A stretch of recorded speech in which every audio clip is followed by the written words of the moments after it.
The meeting ended just before 10. I got home at 11. All right. We are here. Good morning, everybody. We are here for our weekly Marion County Commissioners Board session. It is Wednesday, August 11th, 2021, 9 a.m. We're here in the Senator Hearing Room at 555 Port Street, Northeast Salem. As always, we start our board sessions with the Pledge of Allegiance, so I'll ask you to join us. I pledge allegiance to the flag of the United States of America and to the republic for which it stands, one nation, under God, indivisible, with liberty and justice for all. Wow, that reminds me when I was in school. It was so loud and good to hear everybody saying the Pledge of Allegiance. I don't think they do that in school anymore, do they? I don't go to school, so I don't know. Depends on the school. Depends on the school. He says yes, we do. The good schools do. It's always good when we have a room full of people and we say the Pledge of Allegiance. Well, the first thing we do on our agenda is always we have public comment. We're so happy to have everybody here. If you have not signed up, there is a sheet over there that you can sign up for public comment. It's basically to speak on anything that's other than the agenda, and any topic is always welcome here at 9 o'clock on Wednesday mornings. I will say this, there's a lot of people signed up. Commissioner, you have your timer. We're going to give everybody 2 minutes, so please take your 2 minutes when you hear the timer go off, if you can finish up with what you're saying, because we have a lot of people signed up. We want to give everybody an opportunity. I also want to make sure that you know, that we know that this is the way we do business, and that we are all civil, and that we will keep our comments in a civil manner and not get too far off base, and that would be important. And with that, we're excited that you're here. And so I'm going to call the first person. Do you want to say anything before we get into it, either commissioners? Yeah, just that when you come to the microphone, you need to state your name and city of residence. Okay, so Ronna Bassett, and you're going to come over to the side, Ronna.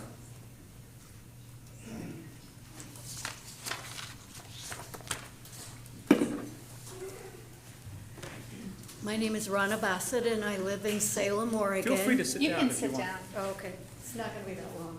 Oh, okay. First, I want to express my appreciation to the commissioners, because even though you might not hear from us, we do follow you and what you've been doing, and we appreciate that. And I just would like to express a desire that parents in each district be allowed to determine the mask policies for their schools. Thank you. Thank you, Ronna. The other thing I would say is please hold your emotion and your applause, all right? We're just going to let the people say what they need to say. We don't need to make any other comments around that. Just keep it quiet. Okay, the next person that I have up here is Linda Farrington.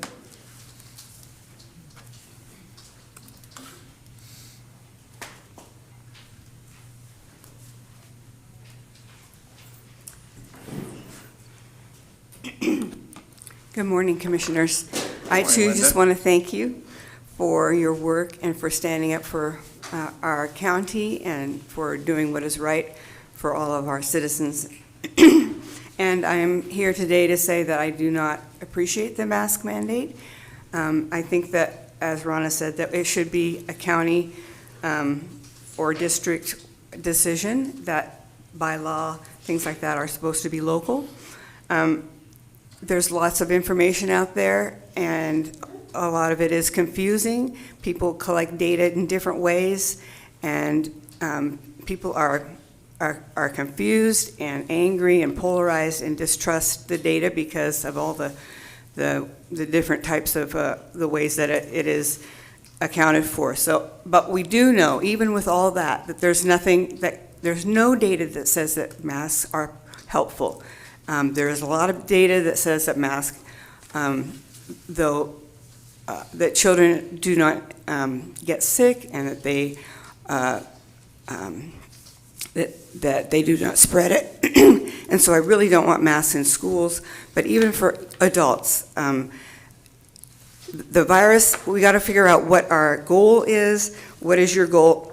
What is the goal to, if everyone has masks? What is the metric they use to to bring it on, and what is the metric they use to take it off. Because you're not going to get rid of the virus. It is going to be everywhere. It has animal reservoirs. It is tiny in size, nanometers. It takes a microscope to see it, so these masks aren't really protecting you, and it's a false it's a false sense of protection. And I'm afraid we don't do the hand washing that really will help. When we as a nurse, we always learn about hygiene, that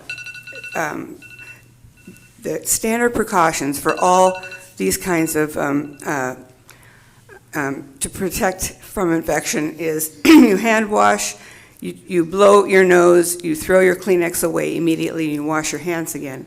But here, we want to wear this mask all day long. When we're touching it, we're letting it fall. Can you finish up, though?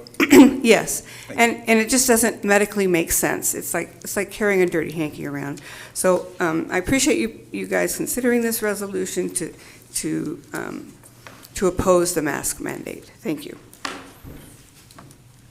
Okay. Thank you. Scott Guptill, did I say that right, Scott? Yes, you did. Welcome.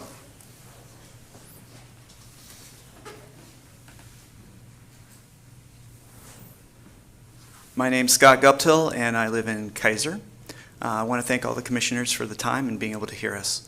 I work in public education, and I do have a huge concern over mandatory masks. I think that it should be within the communities to be able to make that choice. The reason is because there's many different circumstances that happen within the schools that may need some flexibility, and I think the communities need to be able to make that. My role within education is I do student discipline, and there are times where I need to be able to talk with a student and be able to see their face, and from having mandatory masks creates this barrier between trying to understand what happened, being able to check facial expressions and things of that nature. With choosing to just have being up for the districts to be able to have that control, then they can be able to give that direction on how I could proceed in talking with students and not fear some form of discipline that might come. And to be able to allow the community to have that, whether to have the support. So if the community wants something, then we can have that. But to have the mandatory without having the choice, then I think we're kind of binding ourselves. And situations will not, if I think about disciplinary situations, I won't be able to get through them very easily. And I don't know if it's going to be is beneficial. So, thank you. Thank you, Scott. Dustin Platt. And then on deck is Gretchen Hay.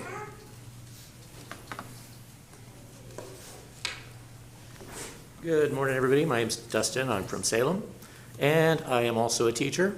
I've been teaching for about 9 years, and even through quarantine, it has been kind of interesting to see the kids be able to adapt and adjust and thrive, regardless of whether or not they're wearing a mask. The reality is, for me, that I teach in over 20 different schools. I go from Sheridan to Staten, I go from North Marion to Jefferson and McMinnville, and so I can easily see over 1,000 kids in a week, and kids under 12 are not vaccinated. My father is a disabled Navy vet. So the reality is I don't want to become a passive carrier and infect anyone in the community. As you can see with Lindsey Graham, what happened with him, he was vaccinated, yet he still got Delta, and he suffered from it. So for that reason, I want to ask the question. You actually don't have the authority over schools, so what is the real reason you're doing this? I'm not sure if that's because you just want to throw your middle finger at the governor. Are you doing it because you just don't want to listen to science? Because the science has shown that masks do reduce transmission rates by 60%. So Please, please, Please be please. respectful, everybody. you may think it's funny, but I know people who have died from COVID. My aunt died from COVID. You know, I have nurse friends who have died from COVID. And so for me, this is a life and death issue. And you can choose to throw your middle finger at the government, do whatever you want. But I think we've lost a lot of sense of social responsibility in our communities. And kids are adaptive, they're resilient. And they're doing great, regardless of masks. Thanks, Dustin. Appreciate you being here. Thank you. Gretchen. And then on deck is Chris, is it Fuco? Did I say that right? Bifo? Yeah, you'll be up next. Good morning. I thank you for letting us be here. I would like to ask you to please consider the principle of subsidiarity, which is a social justice principle, and letting people govern from the bottom up as much as possible, which means that having a larger, complex government organization taking charge of what the local community can take charge of just as well, if not better, is not the way to go. Often the larger, far-removed government that's making our decisions for us are more easily swayed by financial interests and even more easily block access of information to us from all reputable sources of science and not just their chosen source of science. And so subsidiarity would say that our local school boards are capable of knowing what our specific community needs are and whether we choose to do the masks or not. If masks were more effective than 3% of blocking our viruses, if they were truly effective at blocking viruses, it would be a no-brainer. We would all be doing it if this was life and death situation where children were dying from COVID. That's not the case. The masks are not helping. We're breathing our human waste. And, you know, being a carrier, actually, I was talking with a medical doctor just this past week. He was saying that's good. People have been vaccinated, people have not. You want to get these variants to build your immune system. You don't want to isolate away from them and not get those variants. COVID is not going to kill people. If you have one or two more, morbid, I've lost my train of thought in terms of the word that it's called, but we don't have to fear, and we can make our own choices for the better of our community. Thank you, Gretchen.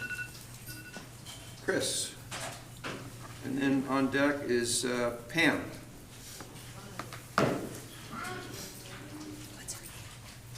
Chris, just introduce yourself for the record. And can you spell your last name? I can't read it. Sure, it's Bifulco. Okay. Thank you and welcome. Thank you. So, thank you for having me. My name is Chris Bifulco. I'm a Salem citizen and I'm a public health professional, here to ask you not to pass the resolution to oppose mask mandates. The vast majority of our K-12 students are under 12 and currently ineligible to receive any vaccine, which is currently our best protection against COVID. The next best protection we have, especially in indoor and congregate settings, is masking. Despite what others have said, there's robust scientific evidence showing the efficacy of masks. We did not have a flu season last year, for example, because of masking. I know there have been conflicting messages about what to do and what not to do, and it's confusing and it's angering, but it's also because we're seeing the scientific process happen in real time. We adjust our tactics as new evidence and new variants emerge, and we're in a moment where we need to adjust. This is why masking is again recommended. And as a preventionist, one of the saddest things about my job is that when prevention works, we don't see it happen. And that makes it really hard for people to get behind. But we also don't want to see the bad things happen. We don't want to see serious illness or death.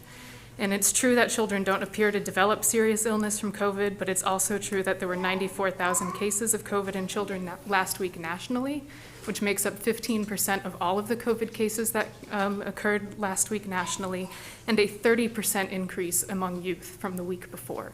This will go exponentially from here. It's also estimated that 80% of people who contract COVID will have long-term effects of the disease, and we don't want to be risking that for our youth.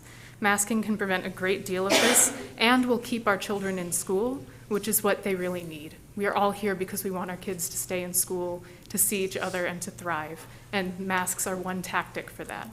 From a public health perspective, it is something that we need to do to be responsible and caring citizens. None of us live in a vacuum. Many of us cross county lines, district lines often, which is why we need broader mandates and tactics. Thank you so much for having me. Thank you. Okay, Pam? Hi, I'm Pam Niffen, Salem, and I don't have a dog in this hunt. I don't have kids in school, but I'm just terribly against masks. I think they promote fear. I think tyranny is only created by fear. If you can cause the people to have fear, you can control anything about what they do.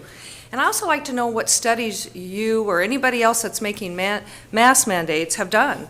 I mean, what about the study on this mask? What about the study on this mask? I notice you're wearing a mask, she's wearing a shield. So how's that stopping a virus? Is this really stopping a virus? Does anybody know how small virus is? There's no way this is stopping anything. So now we have spit control. Basically, this is about spit. You know, the shield will stop your spit. I don't know, is there a problem with our spit? Is that where this is coming from? Does the virus come, is it particles or is it in your spit? I'm not sure. Has anybody done studies on this? Or what about this mask, you know? What do you guys think? What's the study on this? This is cloth. This is, I don't know, what they give you when you go into Walmart. This is mine. This is something more what a lot of people wear. I see a lot of cloth masks out there. But where's the study on this mask? Are we supposed to be wearing this mask or this mask to stop the virus? Or is this just a spit control? Or is this just tyranny and, to cause fear in people? Also think about these little kids, that the only lifeline they have is going to school and having interactions with positive people. And they cannot see any of the smile and warmth. I think about how sad it is that this human interaction that we thrive on, we're humans, we have to have human interaction, and it's being denied because we're covering our face and we show no emotions, and it's really deeply, deeply troubling that we continue to wear this fear. This is fear, and it's called tyranny. Thank you. Thanks, Pam. Please hold your applause. Alex Smith?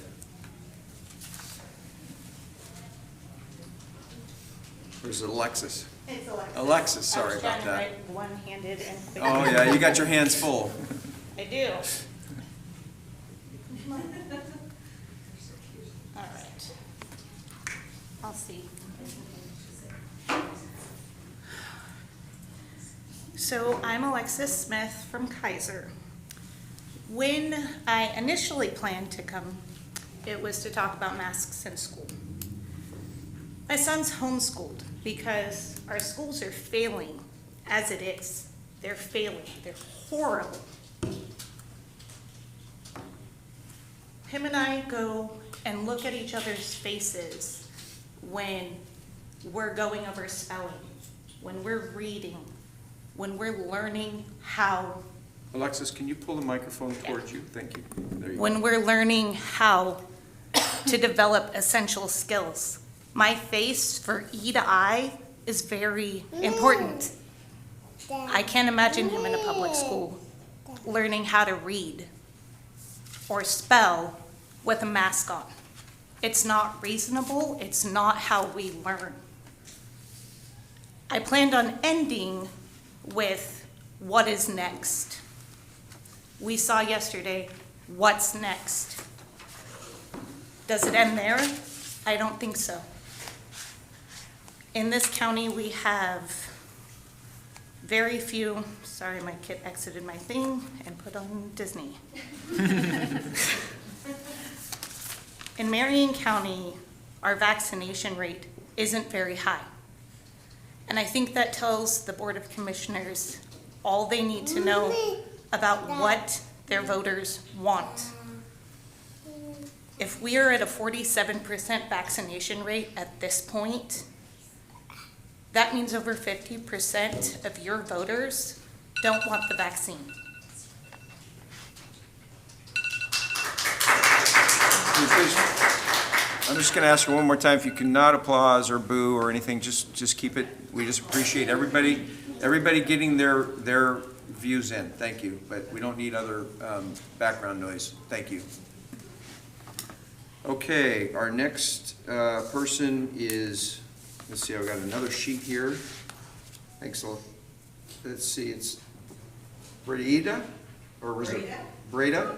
Breda Libby? And then a Jay Woodward would be next.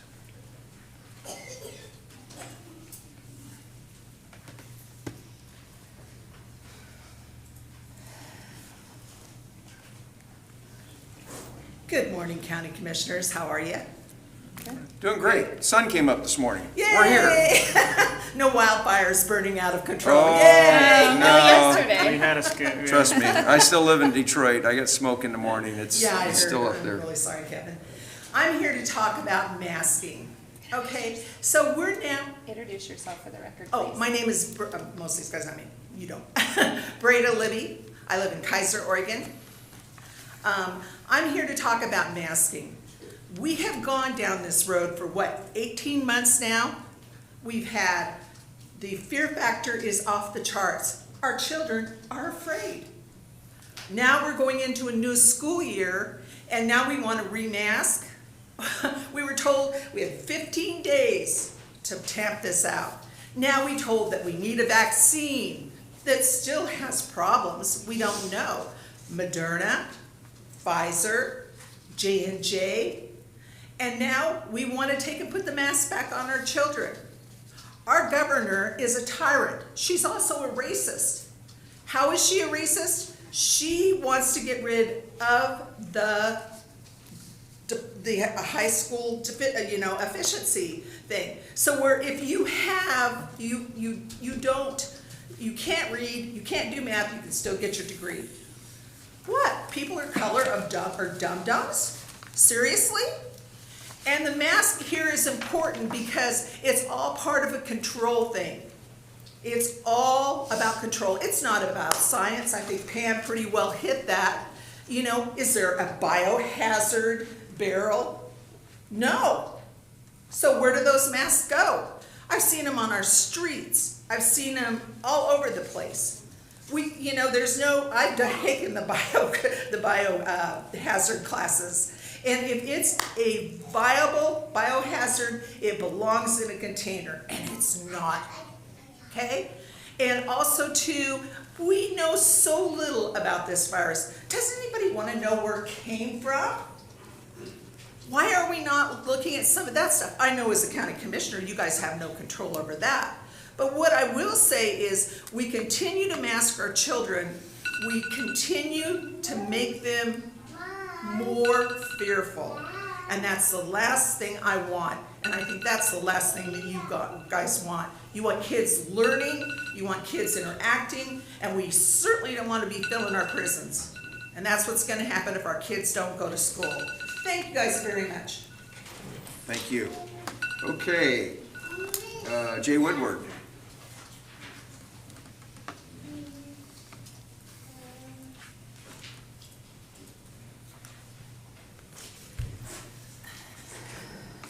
For the record, my name is Jennifer Woodward, resident and parent in Marion County. I'm a parent of a second grader at Turner Elementary under the direction of Superintendent Darren Drill and newly hired Principal Lisa Iverson. My son's father is a Cascade School District and graduate and retired varsity student athlete. He spent his entire school career in the Cascade School District. I've been an adamant supporter of our schools and the people who lead them. Their guidance and direction that we received throughout the height of COVID-19 wave was received with unsurmountable appreciation. As the parent of an incoming second grader in the Cascade School District, I'm asking that you turn over local control to the board and department heads as promised by Kate Brown earlier this summer.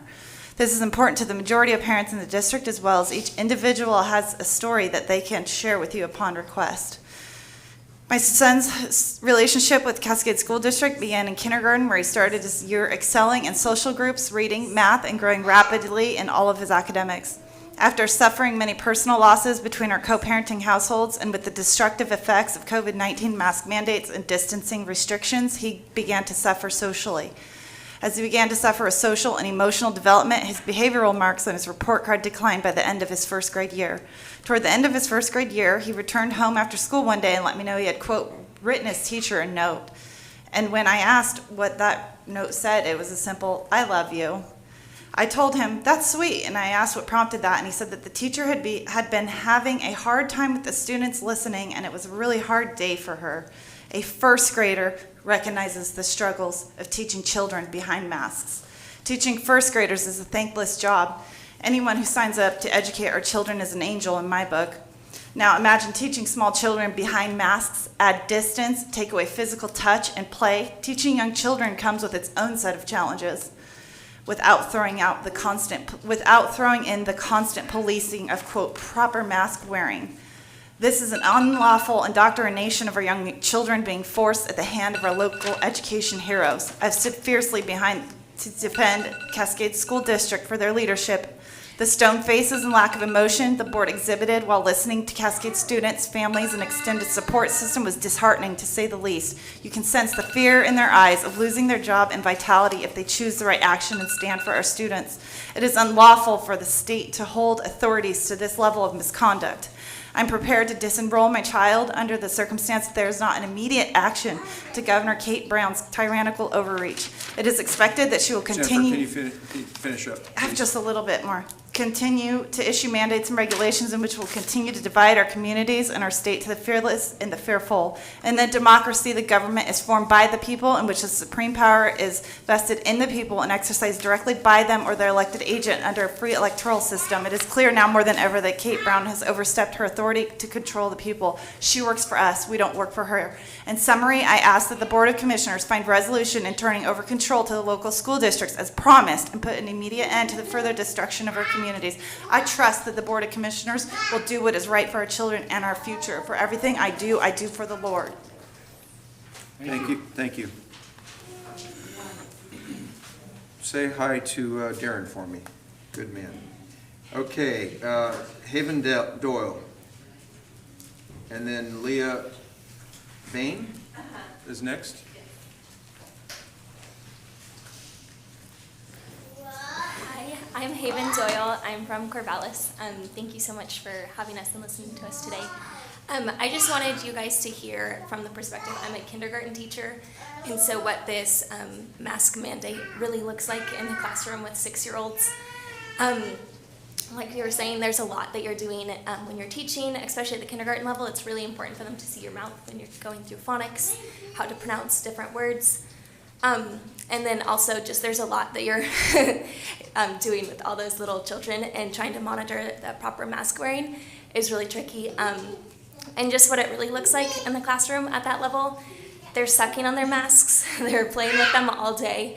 It just doesn't, it seems kind of counterproductive at that age for it to really be protecting anything. There's been times when the kids come back in and you can tell that they've been swapping masks even. And so I just didn't know if you guys had been around the 6-year-olds and what that really, it's kind of gross. Thank you so much. Thank you, Haven, and I want to thank Dustin and you as teachers for our children. I really appreciate both of you being here today and the good work. My daughter's a teacher, and I understand a lot of those things that she faces, so thank you for being here today. Okay, Leah Bain.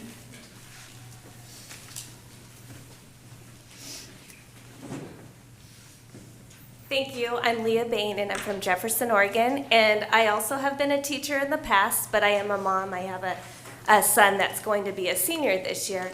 And one thing that I have seen through all this COVID and the masking and everything is just the whole thing that it does socially to teenagers. It can really be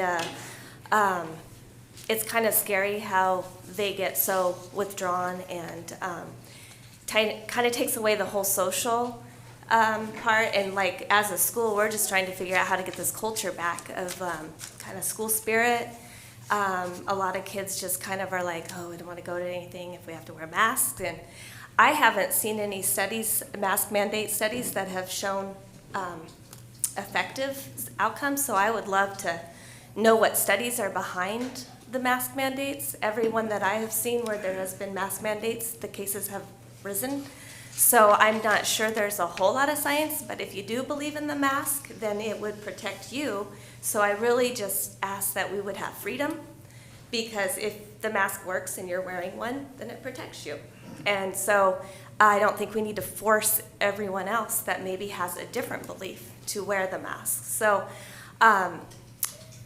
I think that was the biggest thing. And then also I have been around the little ones that have had masks on, and they're filthy.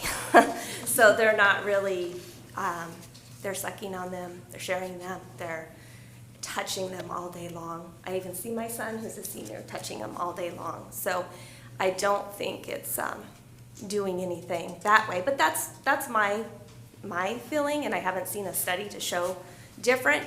But I just ask for freedom, that the parents and the children decide that together. We talk about it and decide. Thank you. Thank you. Thank you, appreciate it. You guys are talking about my grandsons, 6, 5, and 3 now. When I get around them, they're fun. Okay. And snotty. Well, no. Not attitude. They just are snotty. Boys are gross. Hey. Oh. I have one. Hey. I mean, I do work with you too as well. Yeah, no, just they're great. Yeah, they're 3 little boys. When they get together, they're crazy. I love them. Okay, Leah, we just finished with Leah. We're Anna Mason, or Manson? Munson. Thank you. And then on deck will be Melissa Bennett. And then the last person we have signed up is Grace Wallace. If anybody else still wants to sign up, I believe Brenda put another sheet over there.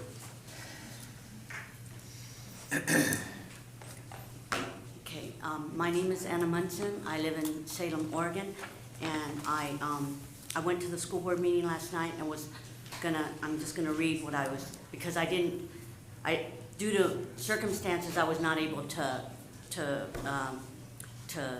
Speak on the record. speak at that time. Mask mandates, masking children, again, is a bad idea. There's no scientific data in the medical literature to back this action. The facts are that transmission to others from children is low. Mortality is very low in children without other medical issues, no matter which study you evaluate.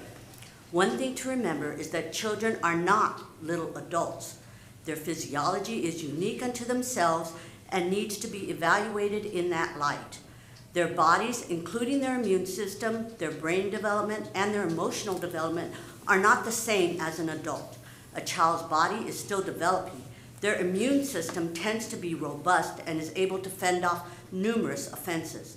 Numerous studies throughout the medical and scientific literature have shown that a non-compromised individual below the age of 18 or even 21 years old is healthiest during this time of their life physically.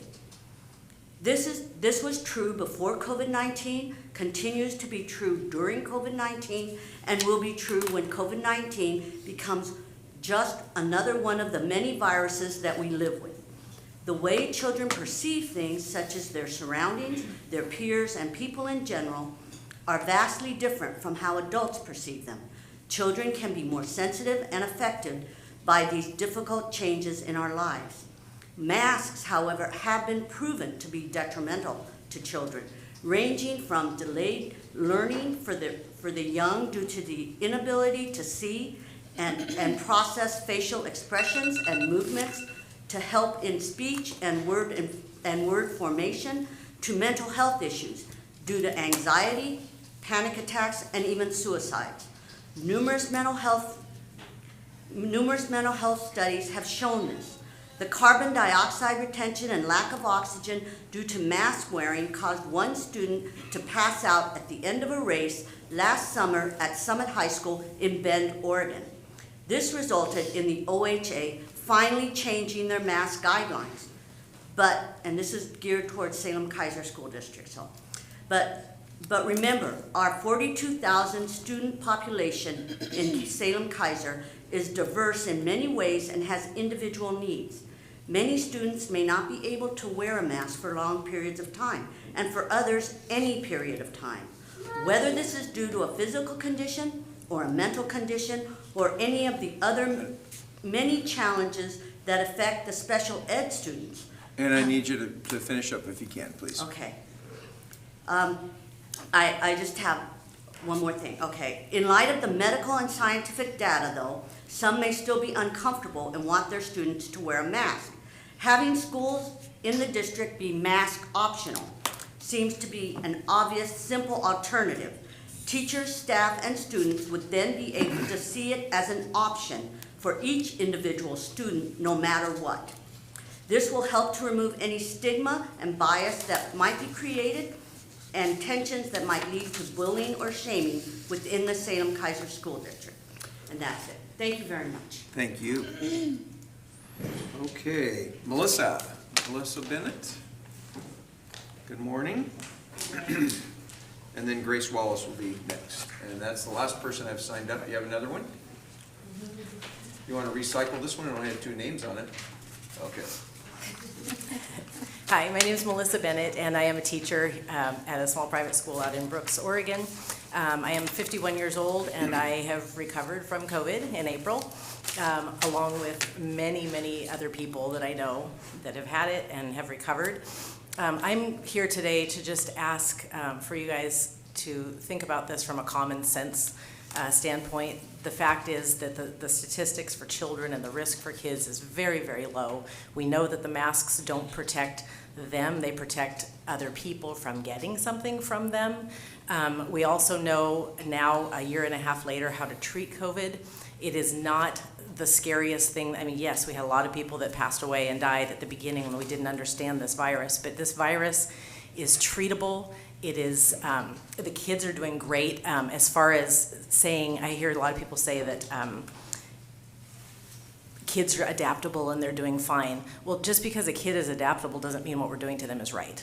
Okay, so I want you guys to think about the fact that all of these things that you've heard from teachers, all of the negative aspects, the mental health issues, I've seen it all. I've seen kids that normally I would be able to read right away and know if they're having a good day at school or not, and I can't tell because of the masks. So I'm just gonna come here and say that I think the most important thing we can do right now is make this a personal choice. If there's a family that isn't vaccinated or has an elderly person that hasn't gotten the vaccine yet or whatever, let that be an optional thing for that family if they want their child to wear a mask. But a lot of us have already had it. We have antibodies to the virus, so we're not at risk of giving it or receiving it. And just let people have the personal choice whether or not they want to have their kids be masked all the time. It's going to be highly beneficial for them to not have to wear masks this year because we have lost a lot of learning, we've lost a lot of emotional support, we've lost a lot of things in this past year, and it would be nice to be able to get them back. I know my daughter's gonna be a senior, she would love to have choir this year and be able to sing and maybe go do some things. So just common sense here. We do not need to live in fear of this virus. It is survivable and it is treatable now. And if you're vulnerable, wear a mask. If you have a vulnerable person, encourage that mask wearing if that makes you feel comfortable. And if not, let us mitigate our own risk. We are American citizens here, free. Thank you very much.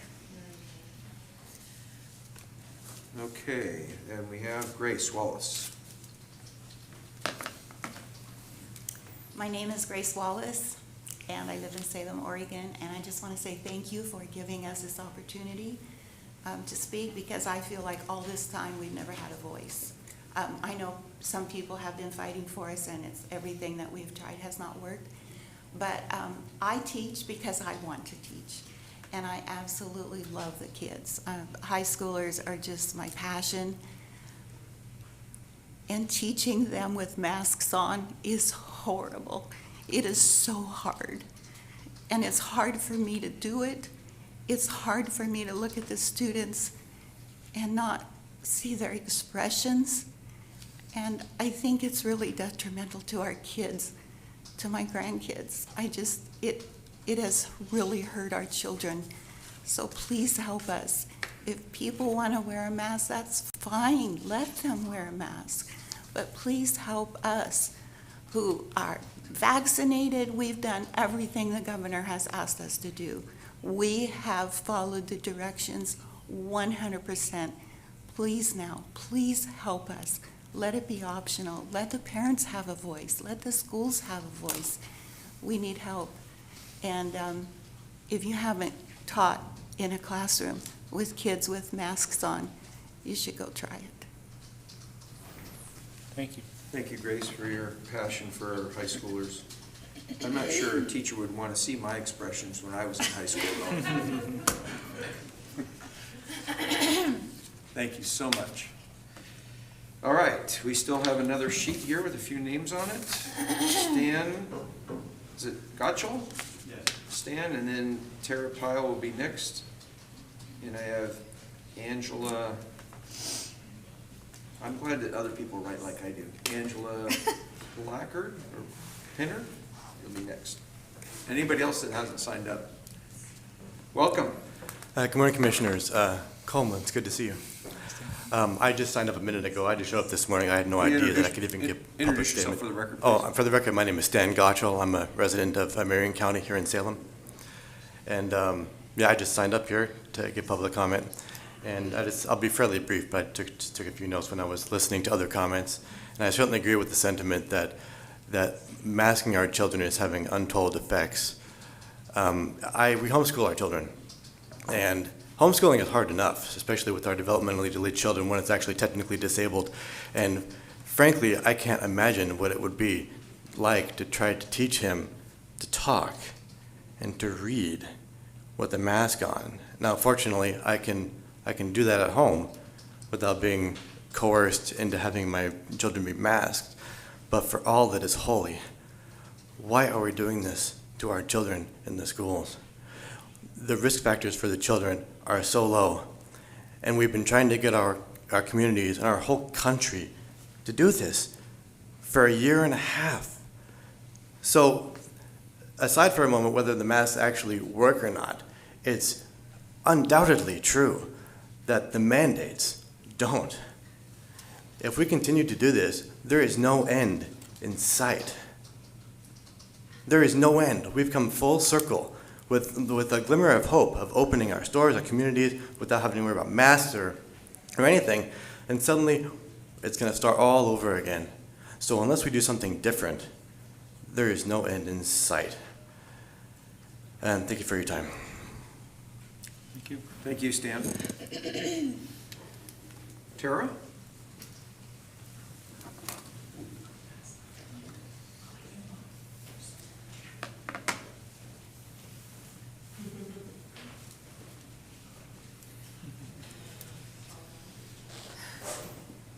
Hi, good morning. My name's Tara, and I am from Silverton. And your last name?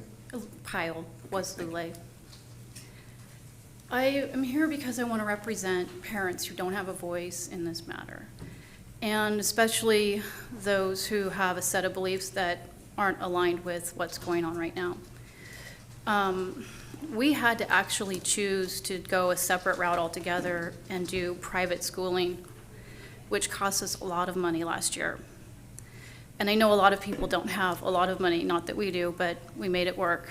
I don't think it's right to force families to try to either pay for something they can't afford just because the system's tyrannical in the way it is. And I don't think people should be forced to move, relocate, which is literally what myself and a lot of other families are doing right now. I just feel like it's an overreach. It was originally, it seemed like, no one really knew what was going on. I feel like we've done enough research now to know, we know, and if you read the side of the box, it says that the masks don't prevent against a virus. So what are we doing? The survival rate is 99.99%, okay? So what are we doing again? Like, how does this make sense? It just doesn't. And I just feel like it's so wrong. In my mind, it's illegal because there are therapeutics that can help resolve this issue. And there's just no need for this. And I don't really want to move, but I feel like that's what we're up against right now because it's so tyrannical, and the government should never force anyone to do something against their will. So that's really all I wanted to say. Thank you, Tara. Thank you. Did the boys want to say anything? You guys? Just introduce yourself for the record. I am Brandon Pyle, and I just want to say this is child abuse. This is what? Child abuse. They feel like it's child abuse a little bit because they can't breathe Okay. in the mouse. Thanks, Brandon. You're now officially on the record, you know. Next stop is the Capitol. I'll vote for you. Is this your brother? Yeah. Go ahead, step up. I am Nolan Pyle, and What's your first name? Nolan. Nolan. Nolan. And I just think that even though I went to private school last year, I remember before that it was just kind of awful.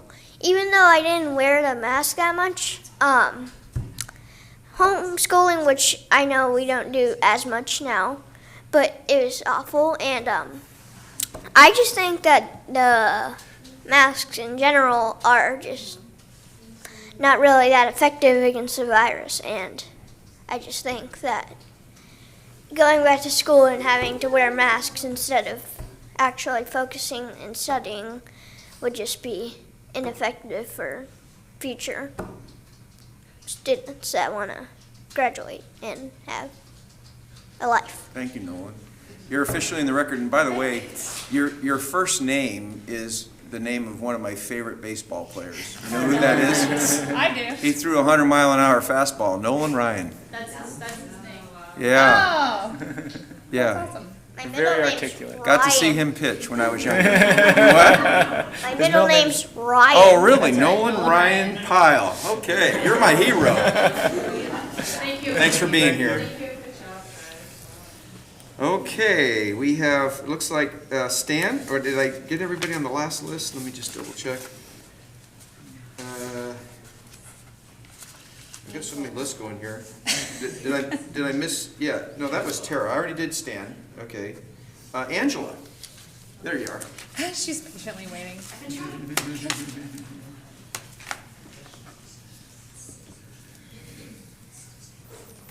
Hi, my name's Angela Plowhead. I'm a clinical psychologist. What was the last name? Can you spell it? Plowhead. Okay. Welcome. Thank you. So my concerns are for the social emotional development of these children. I think we've had a lot of teachers who are far more qualified to talk about the educational impacts. But you know, Oregon has already been at a state of being ranked last in the nation for having mental health access, for having suicidality.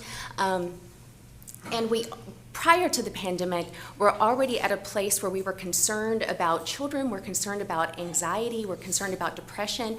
We were experiencing, I know here in Salem, we had a rash of suicides in South Salem from all of these issues. And then you add masking on top of that, where children are already feeling disconnected.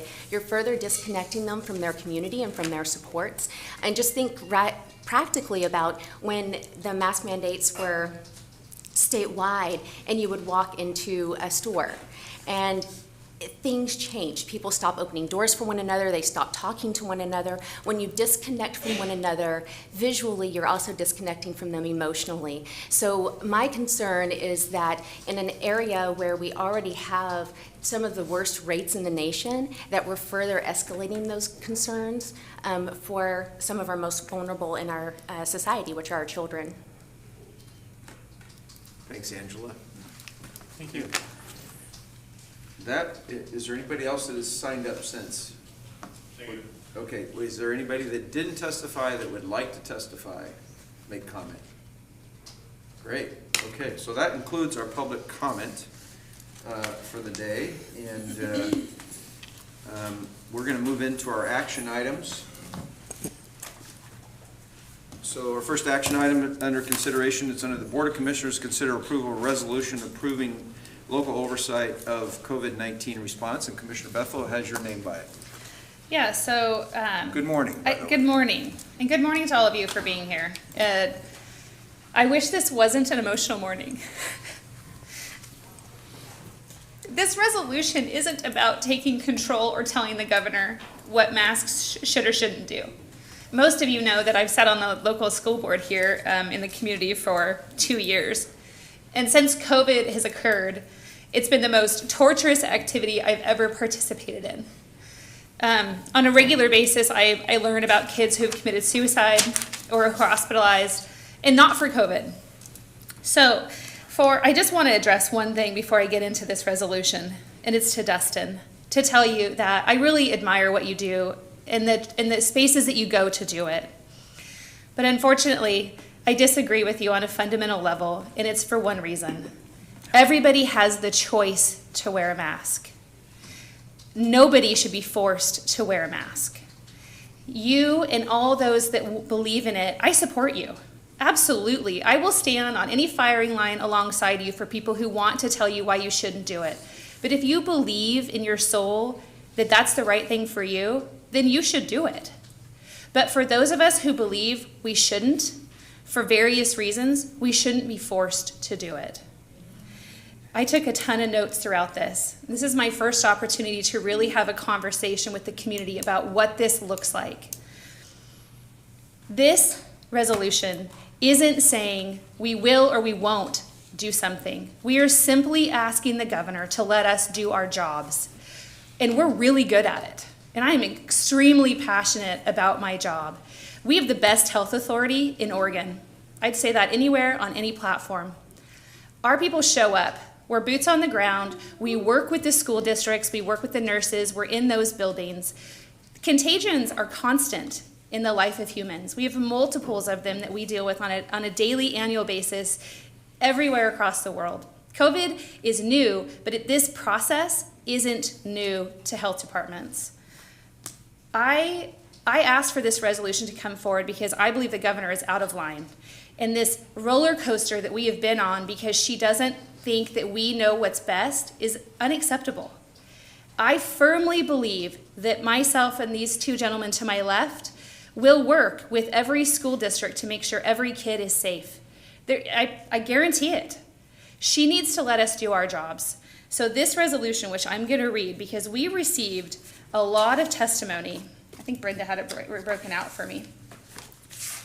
Like 300 pieces of testimony, and 95% of it is asking for this resolution to move forward. And it's simply to say, let us do our jobs. Let us have those conversations locally. Let us talk to our people, our neighbors, and our friends about what's best for us. So, before I move to ask you to approve this, I'm going to read it because lots of people didn't. And it's important that you understand what we're asking the governor to do. This matter came before the Marion County Board of Commissioners at its regularly scheduled public meeting on August 11th, 2021. Whereas on March 8th, 2020, Governor Brown issued a declaration of emergency in response to the COVID-19 pandemic, and since then has issued 23 emergency directives. And whereas, beginning in the winter of 2021, Marion County, as the local public health authority, oversaw the administration of COVID-19 vaccinations throughout the county. And whereas, to date, approximately 70% of Oregon residents have received at least one dose of the COVID-19 vaccine. Whereas, on June 30th, 2021, Governor Brown rescinded state mask mandates and lifted all COVID-19 restrictions in Oregon, stating that going forward, response to COVID-19 would be delegated to local control. And whereas, despite this, on July 30th, 2021, Governor Brown directed the Oregon Health Authority and the Oregon Department of Education to promulgate rules regarding all Oregon children attending schools grade K-12 to wear masks indoors while at school during the 2021-2022 school year. Whereas, Marion County, as the local public health authority, has worked diligently, along with its residents and community partners, to significantly reduce the number of COVID-19 cases in Marion County, as well as provide vaccinations to people throughout the state. And whereas all jurisdictions are different and have different needs, and local school districts have the best knowledge and ability to determine safety requirements for their students. And whereas the governor's recent order mandating all Oregon children wear masks indoors at schools ignores the specialized knowledge of local jurisdictions as to the need of their residents. Now therefore, it is resolved that the Marion County Board of Commissioners request Governor Brown reconsider her directive mandating all Oregon school children wear masks at schools during the 21-22 school year. And it is further resolved that no county assistance or resources shall be expended in the enforcement of this mandate. And it is further resolved that the Marion County Board of Commissioners asks Marion County residents to continue to follow COVID-19 mitigation best practices and measures in order to remain self-governing and to commit to protecting our well-being and that of our neighbors. Dated at Salem, Oregon, this 11th day of August, 2021. So, Mr. Chair, I move to approve this resolution. I second the motion, but I'd also like to make some comments. Absolutely. We have a motion and a second. Further discussion? Commissioner Willis. So first, I want to say thank you all for being here.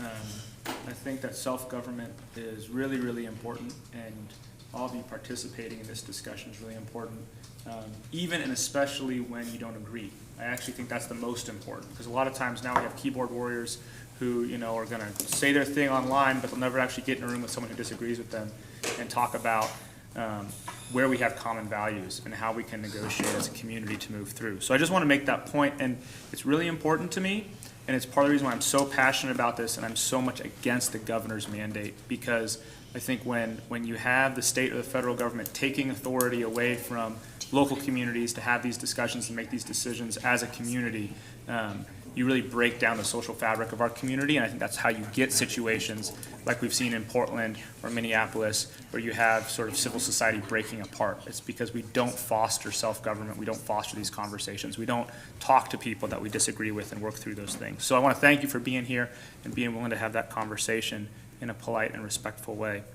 The second thing I want to say is I want to build on what you said, Commissioner Bethel, which is being free to choose what sort of healthcare interventions happen to you is really important. I was just at the state hospital 2 days ago to tour the Museum of Mental Health. It was a really impactful tour. And at the very end of the tour, as I walked away, there was just this little snippet about eugenics in Oregon. And it turns out that 509 people were forcibly sterilized on Center Street between 1917 and 1941. So against their will, somebody went in and put them under the knife and radically altered their life and their choices for the rest of their life and their ability to have children. And this is a real moral wrong from my perspective. And I'm willing to argue with somebody who would disagree with that forcing somebody to put something in their body or go under the knife or take a shot that they disagree with is a moral wrong. And so I think to what Commissioner Bethel said, I'm willing to stand and fight for anybody's right to get the vaccine, to have health care, to do interventions that they want, right, as long as it doesn't impact somebody else and somebody else's life. But when it comes to the government specifically telling you what sort of medicine you have to take or what sort of shot you have to take or what sort of surgery you have to have, I think that's incredibly problematic. And we started this conversation about masks in schools, but yesterday this kind of created a new urgency because the governor announced that every state employee is going to be required to get the vaccine or be disciplined up to losing their employment. And that's a level of coercion that really concerns me when you have the governor saying you're going to lose the ability to support your family unless you get this needle put into your arm. I think that's a very concerning thing. And somebody can say, well, it's somebody's choice whether or not to work for the state. Well, it's not their choice right now. Right now they work for the state. And what she's saying is you will no longer work for the state unless I can put a needle in your arm or a doctor can put a needle in your arm. That's a very morally problematic thing. That's different than somebody on the outside deciding where they want to go to work and saying, well, if I go to work for the state, I'm going to have to get a vaccine. She's saying it to current employees right now. You could be fired if you don't get a vaccine. So I just think that that's a very problematic thing, and it sort of heightens the importance of this. This is about masks in schools and local control, but I think it's really important that we have this discussion right now because that's wrong. It's wrong to tell people that you won't be able to keep your job unless I put a needle in you, or unless you have this type of surgery, or unless you have this medical intervention. That's wrong. And then finally, I just want to talk a little bit about local control and the county data and sort of how we contextualize all this. So from the beginning, we have been, I would say, very supportive of people who want to get vaccinated and people who want to have the masks and people who want to protect themselves from this virus, to have all the resources possible from the beginning. Marion County vaccinated the most people the fastest in partnership with Salem Hospital. We were the first to set up a mass vaccination clinic. We vaccinated so many people so fast, in fact, that the state stopped sending us vaccines and redirected them to Portland so that they could actually get up to speed up there. So for everybody who's wanted the vaccine or who's wanted a mask, we've done everything in our power to make that happen. In fact, the CFO of the Salem Hospital called me at the very beginning of this and said, we're looking like we're going to run out of masks. Is there anything you can do to help? And we begged, borrowed, and stole masks to get Salem Hospital enough masks to stay in business. We called all the dentists' offices and we basically commandeered their masks with the promise to pay them back so that our frontline workers would have masks. So for the people who've wanted resources, we've done everything in our power to make these resources available to folks. So this is not about masks, really, and this is not about vaccines. This is about whether an individual should have the right to choose that for themselves, or whether the government, and in this case the state government, should have the right to force people to make these choices. And that's wrong. That's wrong. And then finally, I think I want to talk a little bit about just sort of the context of this virus and the risks that we're seeing. One thing I want to point out is that I think whatever remedy any policymaker makes, or we as a community make together, has to be proportional to the risk. As much as I would like, and I'm not saying this flippantly. I mean, I have 5 little girls, and one of the things that I think about is there's all these horrible things that are going to happen to them in their lives, because this world is not a pleasant place. And I know that, and I wish I could protect them from the things that I know are going to happen in their lives, and I know that I can't. And so all I can do is I can do my best to try to teach them and help them be strong enough so when those bad things happen, they can survive it, and they can overcome the challenges they're going to face. So the same thing is true for us. We can't protect all of our citizens against every risk that they may have in their life, even risks of death. And there are risks of death with this disease. And so what we have to do is we have to do the best that we can to protect as many people as we can while still respecting people's inalienable rights. And when it comes to this virus, right now 65% of adults in Marion County are vaccinated from the virus. And this last week, between August 1st and August 7th, we had 694 cases. And so to put this in perspective, we have 350,000 people in Marion County. So 694 cases in a week period is 0.2% of our population, roughly, which is not good for the people who are getting the virus. But from a global perspective, this is not an existential threat to our community, especially with 65% of our people vaccinated. So it's hard for me to say we need to do something radical and really harm people or take away their civil liberties when our medical system is able to treat the people who are currently getting sick with COVID. And the other thing that I want to provide some context on is people who are getting COVID now, who are vaccinated, many of them don't get that sick. So my mom was vaccinated, she got COVID, she was really annoyed. She was pissed. She called me like every day annoyed that she got COVID. She was like, I got the vaccine, this isn't supposed to happen, right? But she never went to the hospital. She never had problems breathing. She basically had a cold for a week, right? So I think sometimes the media can say, oh my gosh, we had 600 cases or 300 cases. Well, that's not really relevant. What's relevant is how many of the cases are really serious and need intensive hospitalization versus the resources we have. Because there's lots of people who get the flu every year who don't need hospitalization, right? There's people who get the flu shot and then get the flu afterwards.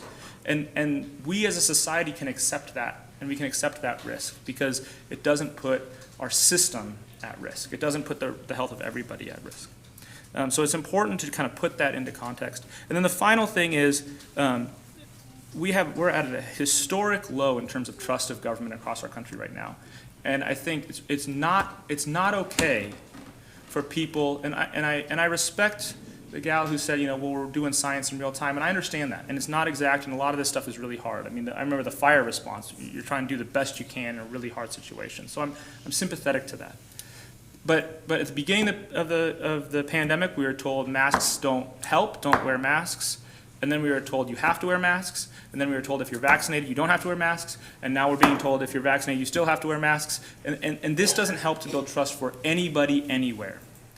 You either trust that the vaccine works or you don't. And if you trust that the vaccine works, then there's no reason for the government to mandate masks on people. And if you don't, then why are we spending all these resources and energy helping people get vaccinated, right? So it can't be both.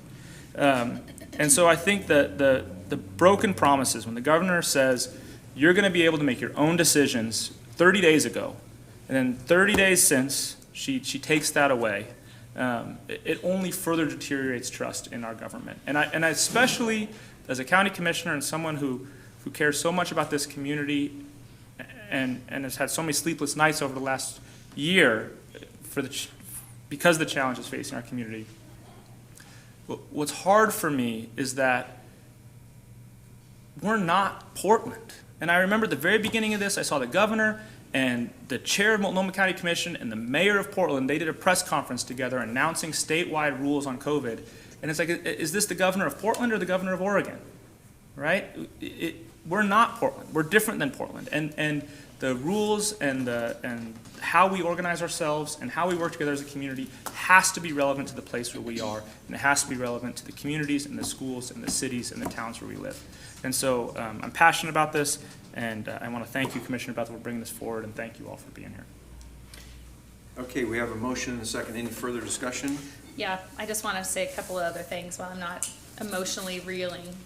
One, because I know Rachel's in the audience and she loves data. Right now in Marion County, 39.9% of 12 to 15-year-olds are vaccinated, and 48% of 16 to 19-year-olds are vaccinated.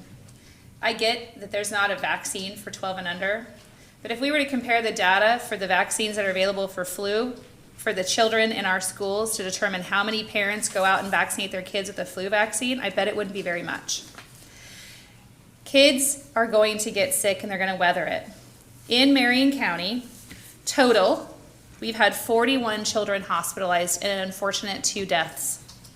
That's like it's less than half than 1% of our kids that have been impacted by COVID as far as needing to go to the hospital and seek care.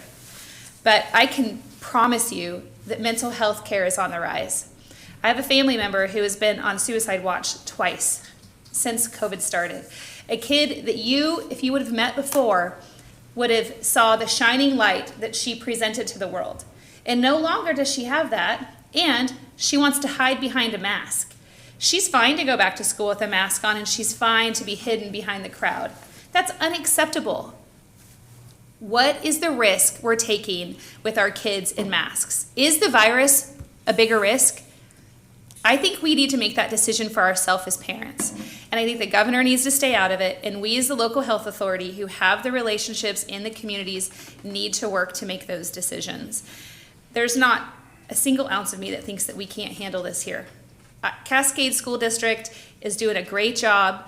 Every school district has spent more than $1 million on sanitizing agents and access to people who are going around cleaning their spaces.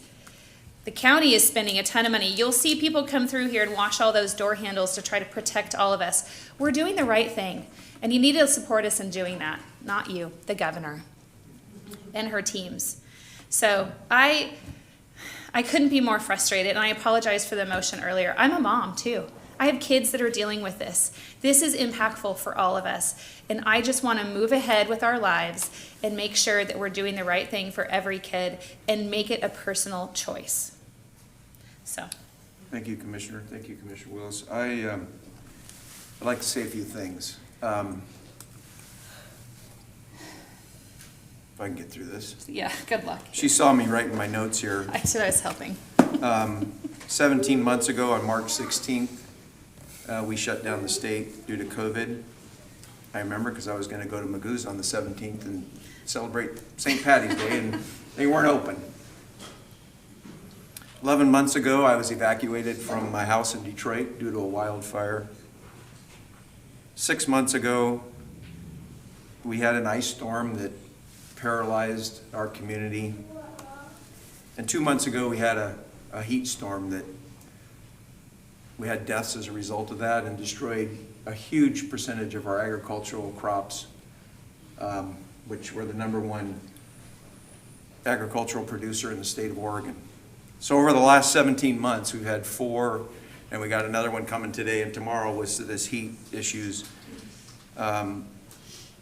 which I would call emergencies that we've had to deal with. And I want to say this, and I think Commissioner Bethel mentioned our health department, Ryan Matthews, Katrina, Aaron, give me some more names that are on those phone calls twice a week. The data sheet. Diana. Yeah, the data sheets that we get every morning. I just want to say thank you to the staff and the employees of Marion County and those that have stayed here the whole time during all these emergencies, including COVID. This resolution is not anything to me other than to say, let the school boards decide, not us. Because I got emails from St. Paul that says, hey, we're a small 212 students. Let us decide what needs to happen here. That's what this was about. And the governor told us that that's what was going to happen, and now it's been different from that. It was about local control, not even our control, but about the people who have been elected in those communities to govern those school decisions and to make those decisions for you and your children. Notice I chose to wear a mask today. I went to 6 different establishments the day before yesterday, and every one of those, Lowe's I was in twice, Home Depot, every place I went into I put a mask on because I chose to do that. And there was a lot of people in there that had masks on, and I've chose to do that throughout. And the reason I do that is because, especially with this variant, we can't ignore the fact that we have a concern with our hospitals being overrun. And so we as individuals need to take personal responsibility to protect ourselves and our families whenever possible. And that's something that I choose to do. Nobody mandates me to do that. However, if I go to a store and they say I need to wear a mask, I will put that mask on. I will respect the authority that was asked for me to do that. I choose to do that. If you choose not to, that's your choice. The issue, we got some feedback on this about county resources not being used. And I want to be really clear about that. Our health department is using every resource they have to work with local school districts. They have worked with those school districts to devise plans as to how they were going to return to work and be safe. That will continue. The resources we're talking about is that, for example, when this thing first came out, our sheriff is not going to be the police, face mask police. However, if a private business requires you to wear a mask to go in there and you refuse to leave, you could be arrested for trespass. That's an issue. So what we're saying is that we're not going to go out there and be mask police in the school districts. That's all we're saying. Let the school districts make their own decisions, working with our health department for what's best interest. And I want to stress that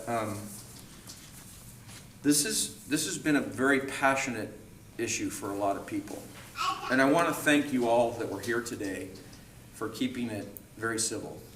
Because civil discourse in our country, even in our state, we've witnessed it in the last year and a half, in many cases is gone. And this is the way it should be, where you show up. And we'd love to have you come next week and talk about some other issue other than masks, right? Let's talk about a road that has potholes, or let's talk about something that's important to you. And I know yesterday, we're doing all this, and our employees are doing all this, and Tamara's here from our Community Services Department is doing all these things with wildfire recovery and all this stuff on top of all the other responsibilities. You think of our Public Works Department, this is the time of year they should be paving roads and doing all this. Well, they were delayed because they had to clean up for ice storms, and they're working on wildfire recovery. So when you see the sergeant over here, or you see a Marion County employee, would you please, please thank them for their service and for what they're doing? And I want to thank you for your service and what you're doing here today. So with that, we have a motion and a second. If there's no further discussion. Well, I just want to say that this isn't a one-sided conversation. This is how it works. And our health team, we meet with them weekly. We used to meet with them daily and bi-weekly, or twice a week. And we work with community-based organizations, dozens and dozens of them. I can't tell you the number of partners we have countywide that are working on this effort alone, but we don't know all the corners, the niches and crannies, because we're just a few. We want to know where this needs to be. If there's a place in this community that wants to stand up a vaccine clinic, I encourage you to call us and we'll get it there. We have people that go put shots in arms if they want shots in arms. That's a reality. If you have a community that needs access to masks, I'm pretty sure Public Works would love to enter the building that they have over there full of PPE. We want to support you in the decisions you make for yourself. And last night at the school board, I'm just going to say that there was a comment made by a young woman who said she's a Hispanic, and she said that her family doesn't have access to health care. And that's a reality for a lot of people, regardless of race or ethnicity. But this is a free process. Access to PPE and access to a vaccine is free. Nobody's charging you for it. You can go to a pharmacy, you can go to a grocery store pharmacy, you can go to your doctor, if you have one, or you can call your local public health department and they'll support you. The argument that people can't access this is untrue. It's a choice, but maybe they don't know where to go. So if we're missing where they need to go, I want you to reach out and tell us, because we'll send the teams there. It's important for people to have access to whatever they want to keep this community safe. So with that, I'm thrilled to vote on this. Okay, we have a motion and a second. Any further discussion? We've set our I guess pace. I should take my mask off so you can see me smiling. All right. All those in favor of supporting the motion signify by saying aye. Aye. Aye. Aye. All right, that is done.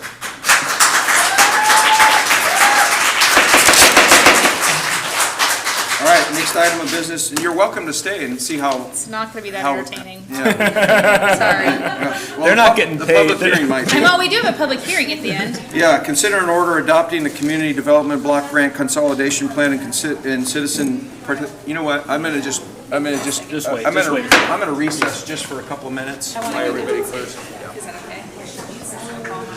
Are we doing a bathroom break? Oh, that's good.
Okay, we'll come back from our recess. We are here again. It's Wednesday, August 11th for weekly Marion County Board of Commissioners meeting. We are on item number 2 under action. Consider an order adopting Community Development Block Grant Consolidation Plan and the Citizen Participation Plan. And Tim and Lisa are here. So who's going to go first? I'll start, Commissioner. All right. Good morning. My name is Lisa Trauernicht. I'm Senior Policy Analyst in the Board of Commissioners Office, and I'm here to, with Tim, to present on the Community Development Block Grant Program, Consolidated Plan, Annual Action Plan, and Citizen Participation Plan. And Marion County recently became eligible as an entitlement county for Community Development Block Grant Program funds through HUD. And that was designated just based on the county census. That several counties in Oregon and some cities are community development block grant entitlement counties, and it's Marion County's turn to get our program started. So part of that process is having a consolidated plan, which is a strategic plan, a 5-year strategic plan. And then in that strategic plan is annual action plans, which talk about how the county intends to spend those funds over the next year. There's a 5-year plan that talks about the 5-year strategy for those funds, and then each year we have to have an individual annual action plan.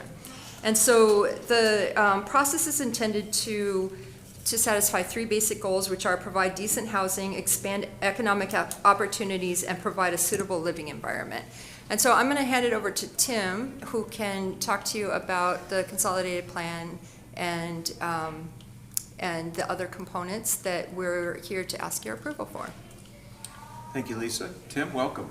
Thank you. Your first time? First time.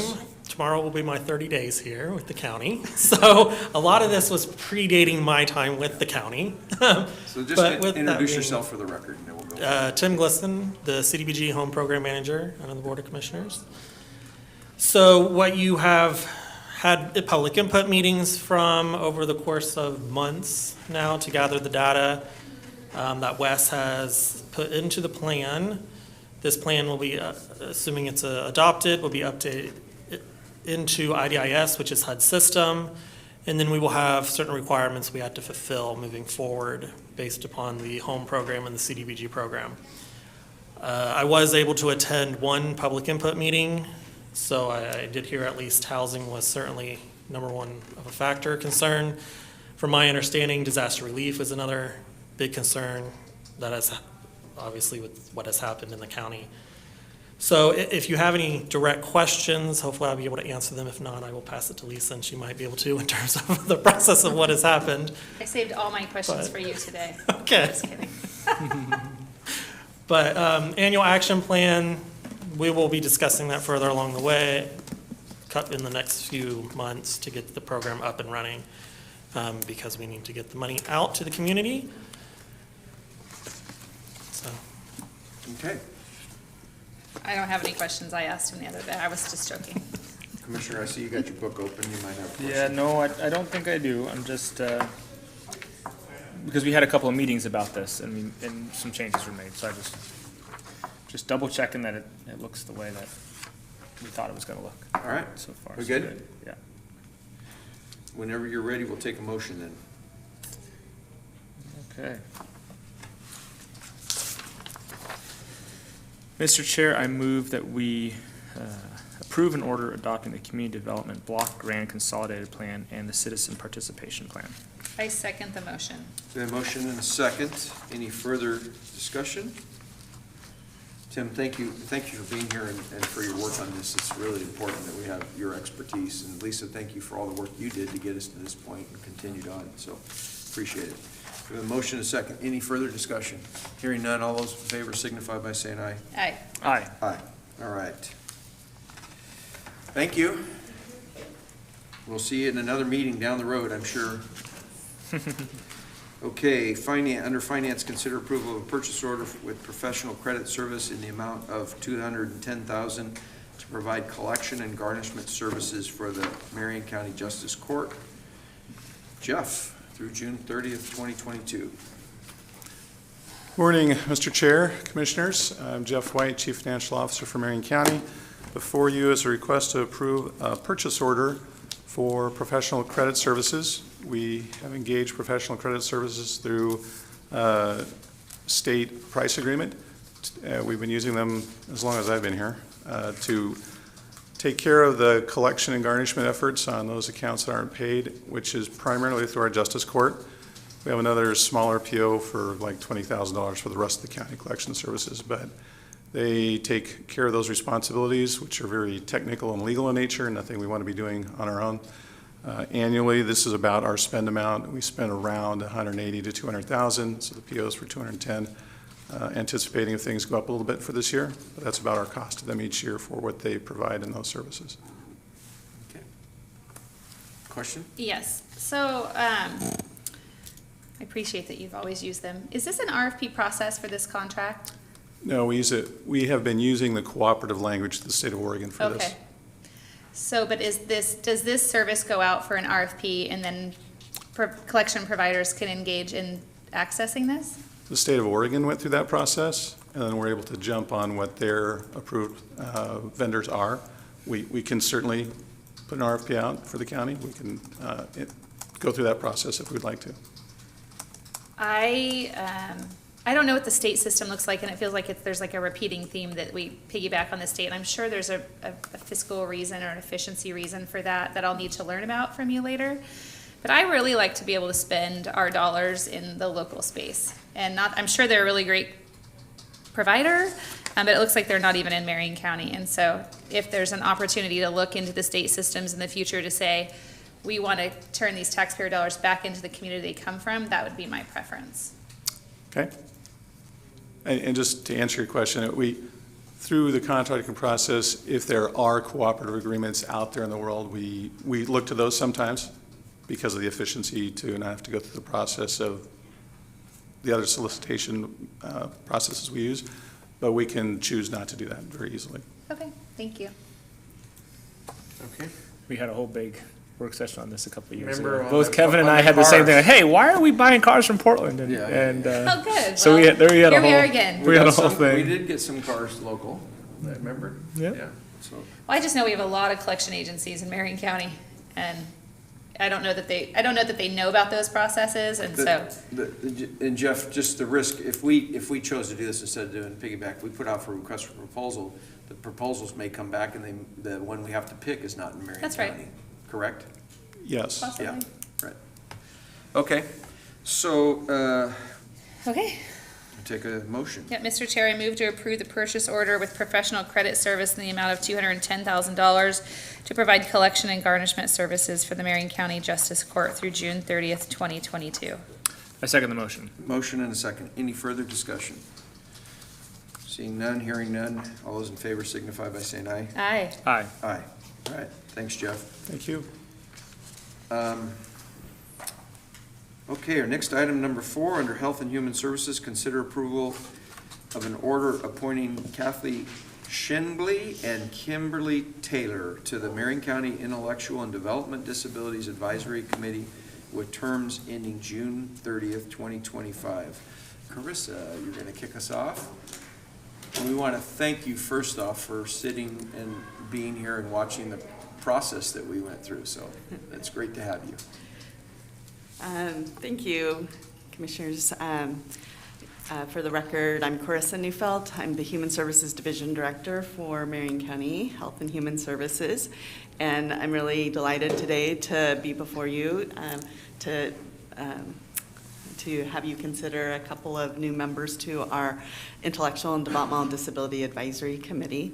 As you are all well aware, our advisory committee is very important to us in terms of helping to advise our department, our county board, and me as the person who oversees our Intellectual and Developmental Disability Services program around what our needs are within the community in order to best support our intellectual and developmental disability community, the individuals that we serve, the parents, and our providers. And so having a diverse membership on our advisory committee is really important. We have worked really hard to recruit and bring on members who are passionate about this area of service and who are strong advocates for their community. So I'm just really delighted that we have Kathy Schinbly here, who actually is renewing her term and has agreed to continue the good work here. And then we have Kimberly Taylor, who is a self-advocate, and I'm just delighted. Kimberly has a wonderful reputation throughout our community for advocating for people who experience intellectual and developmental disabilities. So we're really delighted that she has chosen to apply for the committee. Great, thank you. Kathy?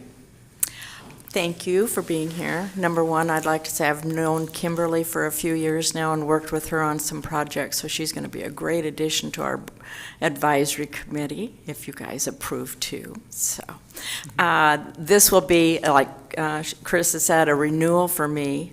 It's been really wonderful to be on this board and be able to work with the other community members and provide input, particularly through this last year of wind and fire and ice and virus and everything. So it's really been a hard year for everyone trying to provide services to the families that we support and finding out what our families need through all these crisis situations. So this has been an eye-opening year and a half or so for a lot of us in a lot of different ways. So the department has done a really good job, I think, of responding the best they can for circumstances we've never had to be through before. So we're continuing to learn. So thank you. Thanks, Kathy. Kimberly, welcome. Is that It mask? is. Is that mask what I think it is? It is. It is. Is that an Oregon State beaver mask? Yes. Oh, boy. We're going to appoint you. You don't even say anything. We're appointing you right away. No bees. Welcome. Go ahead. Sorry. Yes. I said thanks for you guys. This is my first time to be here. I just want to say for those who are in disabilities, some of people that knew are in part of this county is very delicate for them, and I've been, well, first of all, I've completed a CTP, and I've been getting awards lately. I'm getting I had state degree and my award citation award. I had been doing horticulture, baking, and I've been won for that for Faye, and also for medallion award for receiving for 8, and as well thanks for those who are in Down syndrome and have disability. Thank you. Yeah. Well, I'm excited you're here. I look forward to the good work you're going to provide to the citizens of Marion County. Hopefully you have your skates on. There's lots to do. Yes. Yeah, I'm excited for you to be here too. Thank you for all your work. Thank you very much. Thank you as well, Kathy. Yeah. Thank you, Kim. It's a pleasure. Kathy. And Carissa, thank you for your service too. Appreciate it. Okay. My turn. Take a motion? Mr. Chair, I move that we approve an order appointing Kathy Schinbly and Kimberly Taylor to the Marion County Intellectual and Developmental Disabilities Advisory Committee with terms ending June 30th, 2025. I second the motion. You have a motion and a second. Any further discussion? Hearing none, all those in favor signify by saying aye. Aye. Aye. Aye. Thank you. Hopefully we'll see you Yeah. at a game or two. Do you like sports? Do you go to any Beaver sports? I say yes. I've been there for baseball and basketball and football. Baseball's my favorite. Yep. Like by and far. Maybe I'll see you at a game. Yes. All right. Thank you. Okay, our next item is under Troy Gregg's department. Oh, Juvenile Department. Troy. Consider approval of an incoming funds intergovernmental agreement with the Oregon Youth Authority to build a Pope Mobile in an amount of $1,982,092. I better say this right. Yeah, probably. Okay. Scratch that from the record. We said no to that request. What was it you wanted? COVID Pope-mobile. COVID Pope-mobile, yeah. It's protection. All right. Consider approval of incoming funds intergovernmental agreement with the Oregon Youth Authority in the amount of $1,982,092 for the juvenile crime prevention basic and diversion services to prevent and reduce juvenile crime and to improve collaborative efforts retroactive to July 1st, 2021, all the way through to June 30th, 2023. Welcome. Thank you. For the record, Troy Gregg, Marion County Juvenile Department and Juvenile Director.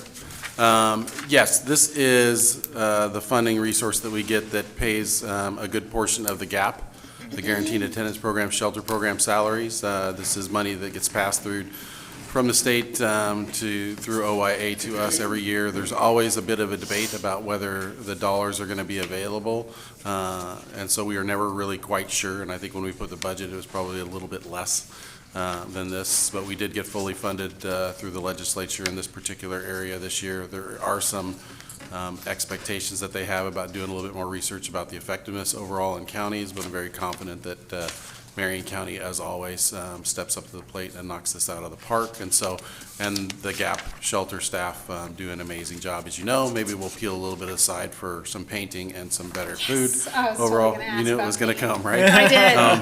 Kevin's coming to help. So, but yeah, these dollars are ones that we have designated for GAP and GAP only. Awesome. So at our Go ahead, Commissioner. You have I comments. do. At the luncheon a couple of weeks ago, Troy set me up, and he said, "Those are all our GAP employees." And so I went over and met probably a half a dozen or so, and I said, "What can I do for you?" They had an they answer lit for me you. up about paint and a variety of things, and so I went to Troy and I was like, "Is that on purpose?" And he goes, "Oh, they're never shy of saying what they want, and they need their building painted." So I don't disagree. I was over there, I toured it, it needs to be painted, and I offered us up to come help, so we'll publicly notice it and go roll some paint. This is the two-story building, right, that has the stairs that go up and they have a fire? That's a single wood frame? story. No. Which one am I thinking of? That might be AP that you're thinking of AP, on that one? yeah, okay. But that needs a lot of work too, but that's a whole different discussion for another day. But no, GAP is the houses in the back. Oh, okay. The buildings, yeah. Single story. Like the dorm modulars. space. Okay. It's So- something I really appreciate about Troy and his crew is like they tell you what they need. Oh, very And then directly. like we have to go do the budget process and see what kind of resources we have and we can do what we can. And they don't give us a hard time afterwards. Like we understand you have your job to do, but we're going to tell you what we need. And we might not get everything we need this next year, but we're still going to tell you. And I really appreciate that. I think that's a really stand-up way to do it. Well, and Good advocates. I think honestly, if you don't have your staff do that, then you're not running a good show. I'll tell you that much. But it helps knowing that the labor costs are going to go down with the three of you on board Absolutely. doing it too. We're coming, and we're gonna have I'll a make it barbecue. happen. Maybe your kids in the new culinary program that you're bringing can barbecue for us. I'm ready. He said he was coming to eat, but I'm gonna make him work. Well, you know, got to work to eat, right? That's right. I went to the transfer station, I think it was last week, and dropped off, it must have been on Tuesday, because the hazard place was open, and I dropped off a whole bunch of paint. And I asked the guy, where can I get recycled paint? Because we used to have buckets of it that you could use for projects like this. I guess you have to go to Metro now and get it. There's some place up there. So we need to reach out to our Environmental Services Department, see what Brian can come up with on free paint, and that'll substitute for my labor. It's ugly Gotcha. paint though, by the way. I mean, they just mix it all You together. can put colors in it. No. All right. Anyway. Oh, I think you can get colors now, recycled. We'll figure it out. We'll make You it have to happen. cross your temporary proposed wall to get to Metro to get your paint. Is it worth the effort? Anyway. All right, let's go. Okay, Mr. Chair, I move to approve an incoming funds intergovernmental agreement with the Oregon Health Authority in the amount of $1,982,092 for juvenile crime prevention basic and diversion services to prevent and reduce juvenile crime and to improve collaborative efforts retroactive from July 1, 2021 through June 30, 2023. I second the motion. We have motion and a second. Any further discussion? I just want to say again for the record that Marion County is the best county ever because we have GAP. And for folks that think that we don't do things to help kids stay on the right track, I would argue the point that we absolutely do, and this program is one of them.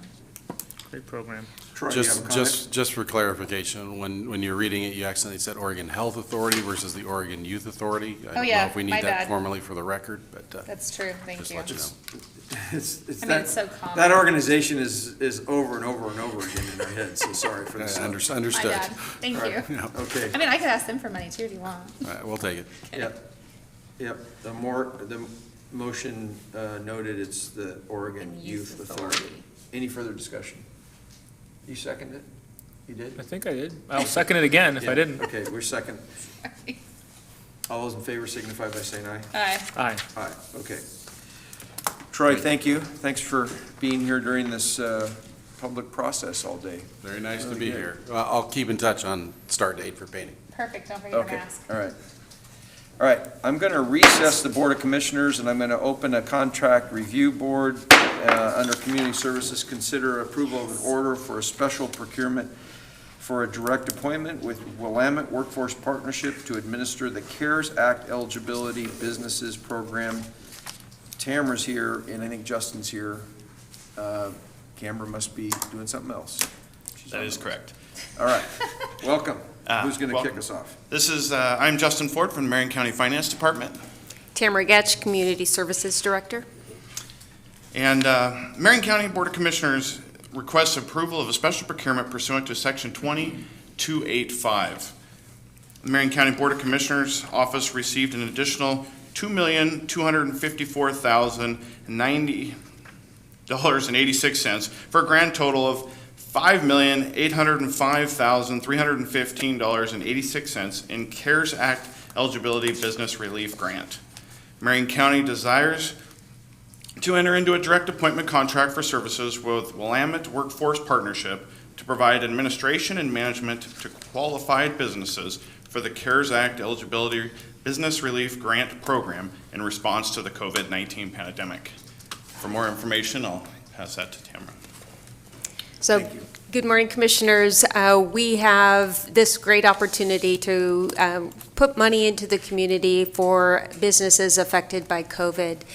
This is an opportunity for us to get the resources out quickly through the third-party agreement. And with this special procurement, it allows us to give full service supports to the community through a workforce partnership, a Willamette Workforce Partnership, and this will enable the community to have a smooth transition and release burden on the county from having to do all of the internal setup and management, and this would allow us to have that on a third-party contract.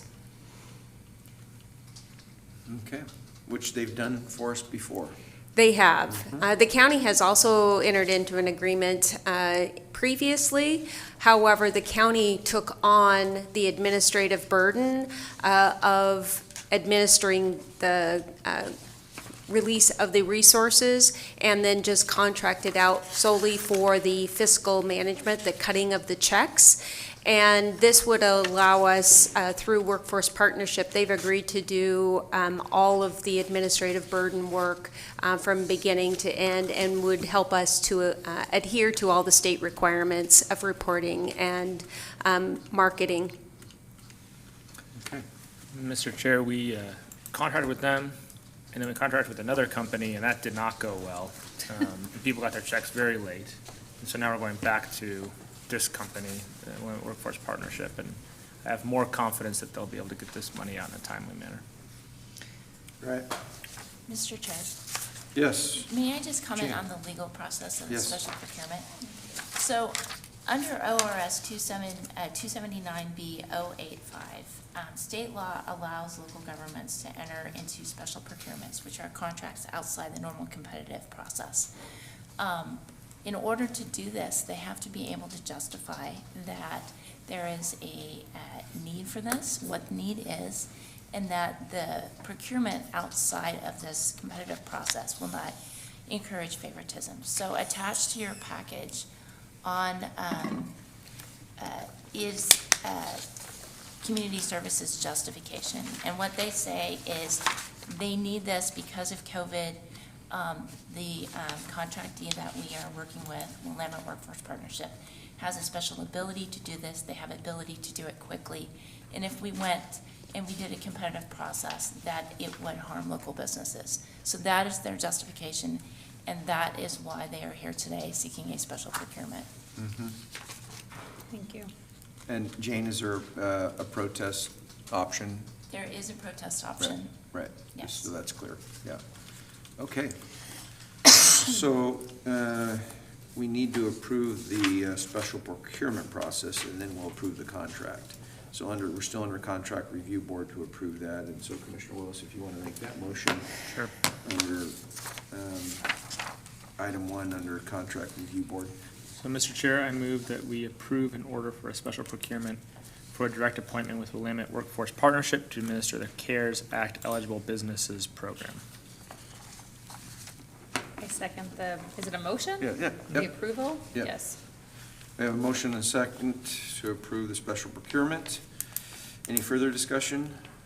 Hearing none, all those in favor signify by saying aye. Aye. Aye. Okay, I will adjourn the contract review board, return to action items under community service, consider approval of the contract for services with Willamette Workforce Partnership to administer grants in the amount of $2,254,009.86 to CARES Act eligible businesses through December 31st, 2021.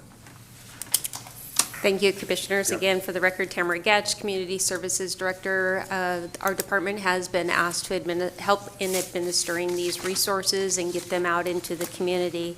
And per the approval of the special procurement, you have a contract before you for consideration to carry forward these resources and release them in the community. These resources must be expended, released into the community to businesses by the end of this calendar year, so December 31st of 2021.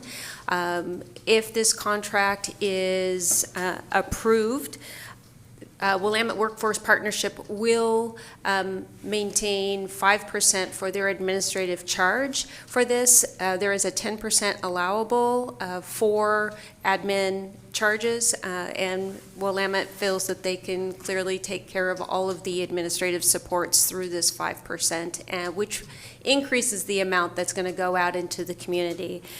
So if approved, we would have $141,386 $141,386.33 released to the community through business grants businesses who have been affected negatively by COVID-19. The grant process would be through Willamette Workforce Partnership. The grants would be available online. They are prepared to both promote in English and Spanish, both written and verbal. All communication is available. They have both staff members on site and available to support businesses who would like to make application for these resources.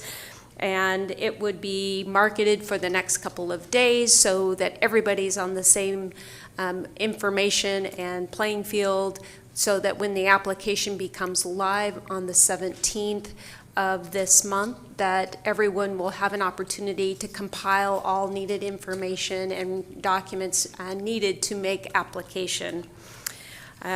Willamette Workforce Partnership's website is willwp.org, and businesses who feel like they have been affected by this and are eligible can go directly to that website and find this on the Willamette Workforce Partnership's website and information, and make application on Tuesday the 17th. I'm here to answer any questions that you might have. Questions for Tamara? I don't have any questions, but can you talk about the amount? So there's a couple of ways people can, well, not ways to get the money, but access if they got before, what that looks like. Sure. So a maximum grant would be $3,700. So that is the maximum grant anyone is eligible to receive. If you've already, as a business impacted by COVID-19, received a grant from Marion County for that amount or a lesser amount, you're only able to get the maximum. If you've received $3,700 in the past, you would not be eligible for this grant opportunity. However, the first round of grants that we released in April of last year, people received anywhere from $1,000 to $2,500. They would be eligible to reapply with Willamette Workforce Partnership up to the maximum amount of $3,700. All of the previous grant information will be provided to Willamette Workforce Partnership, and they will be ensuring that businesses are only accessing these resources if they have not received previous allocations through a previous grant process. Thank you. Questions? Comments? Okay. I just want to say thank you, Tamara, to you and your staff, and I see Krista here and all the work that she's done to put this together, and we hopefully get this money out the door very quickly. It's needed. All right. Okay, Mr. Chair, I move to approve the contract for services Willamette Workforce Partnership to administer grants in the amount of $2,254,090.86 to CARES Act eligible businesses through December 31, 2021. And I second the motion. A motion and a second. Any further discussion? Just want to say thanks to Kim Lalernus Parker and her team at Willamette Workforce Partnership. They're a huge asset to Marion County and the other counties that they serve, but I love that she says yes every time we ask her for something. She says, yes, let me figure it out, Yep. and yes. So Yeah, she's great. it's a great partnership. Yes, so Yeah, thanks to them. I really enjoyed serving on that board, and I know both of you do that now, and it was always a pleasure to have her be just like, let's get it done. Really good. Yeah. Okay, we have a motion and a second. Any further discussion? Hearing none, all those in favor signify by saying aye. Aye. Aye. Aye. Thank you, Okay. commissioners. Thank you, Tamara. All right. Yeah, I'm going to just recess our board meeting just for a couple minutes, just to take a little quick break, and then we'll come back and open a public hearing. Just do 4 minutes, right? 4 or 5 minutes, however long it takes.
Public hearing continued from July 28th, 2021 on appeal of hearings officer's decision denying conditional use case 20-044 Seasons at Red Oak Farms and LLC. Lindsay, good to see you. Been doing a lot of work. I see Brandon's back from wherever he was. Good to see you, Brandon. He missed us. We missed him. The wheels were coming off, Brandon. It was It's a true. bad deal. Every time I went to text you, I was like, no, he's on vacation. Oh. Thank you. So Lindsay, you want to bring us up to date why we're here? Yes, of course. Good morning, Commissioners. For the record, this is Lindsay King, Marion County Planning. We're here today as a continuance of a public hearing for a conditional use to operate a commercial use in conjunction with a farm use on a 74.5 acre parcel in the exclusive farm use zone, located at 21465 Arbor Grove Road, St. Paul. The commercial business that is proposed is a farm experience program for youth and families, as discussed and outlined on the July 28th hearing. Staff was directed by the board to present conditions in the event that the case was approved. Staff started with preliminary conditions and had sent them to the applicant's representative. The applicant's representative then made edits, which staff accepted, as you see before you today in your packets. Staff does have 2 items of concern, and these items are conditions 2 and 3. Number 2 referenced the use conforming to the site plan submitted.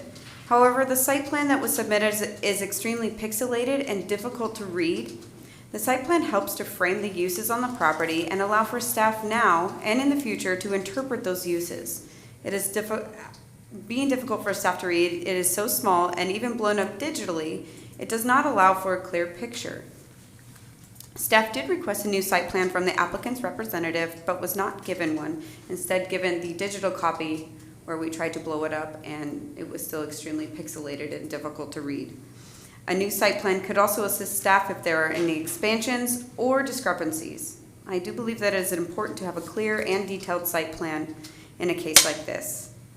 Number 3 references the applicant's narrative and how the commercial activity is limited to the uses proposed in said narratives. The narratives are multiple pages long and do not allow for staff to effectively interpret. It is important for staff to understand the specific uses on the parcel, and the site plan is essential to that interpretation. So currently, the site plan now and the narrative should match up, and there are some discrepancies in there. So what's written in the narrative does not necessarily match up with the site plan submitted. These narratives and site plan can cause issues with enforcement and uniformity for this case and for future cases similar to this one. Additionally, staff would like to bring up that we have received approximately 5 or 6 calls regarding placing programs like this proposal around the county in farm use zones. Clarifying these conditions will assist staff in future applications such as this by setting precedent. Not answer any questions you might have.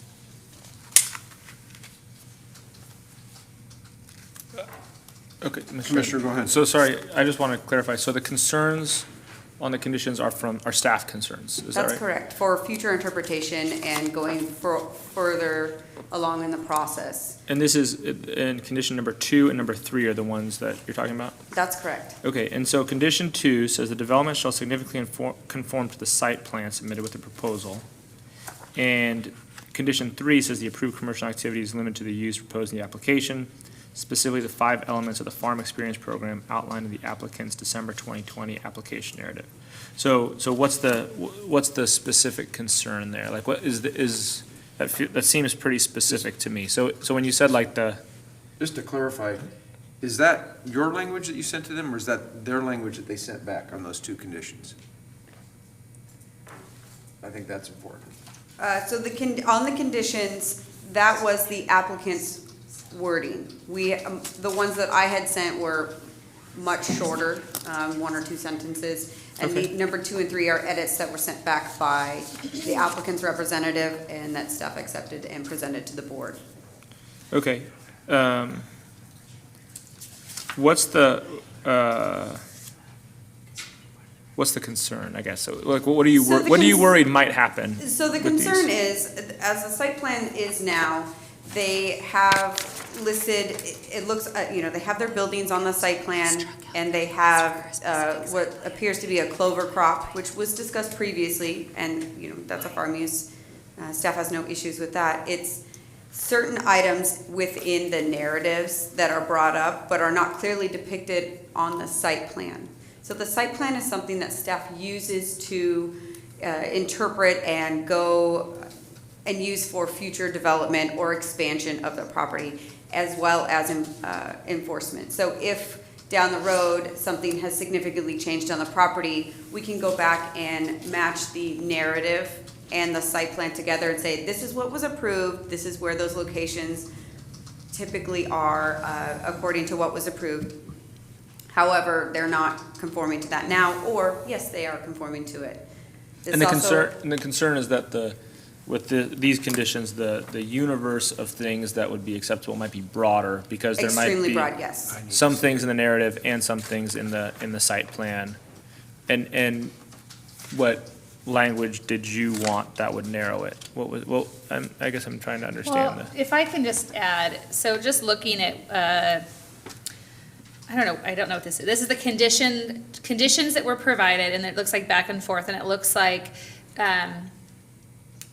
the legal counsel for the requesting party has slashed out, the applicant shall provide a detailed site plan for review of development standards in Marion County zoning code. Like, they've crossed it out entirely in red, which says to me they don't want to provide it or they won't provide it, which precludes our staff from being able to have that comparison document in the future for enforcement or support or whatever their rules are around that. Yeah. So I'd like Let's just put it back. clarification Is that at some accurate, point. Lindsay? Okay. So the development standards specifically in that one condition that they crossed off would be our parking, our access, typical things that you would see in a conditional use site plan. We have a lot of site plans throughout the county that have that are very detailed, and we can go back and look at them. We have one in the canyon that's 40 years old, and it's designed in such detail that today we still can interpret it after all of these years and say, yes, this is what you were approved for, this is what you can have.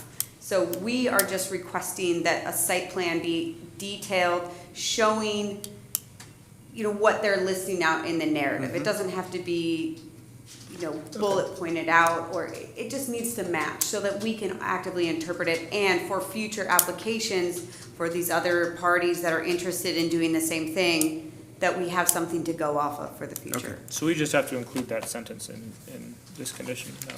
That would fix it. Okay. So do we need anything else from Lindsay at this point? We have an opportunity to bring her back, so. Okay, so we will, the applicant, if the applicant wants to come forward and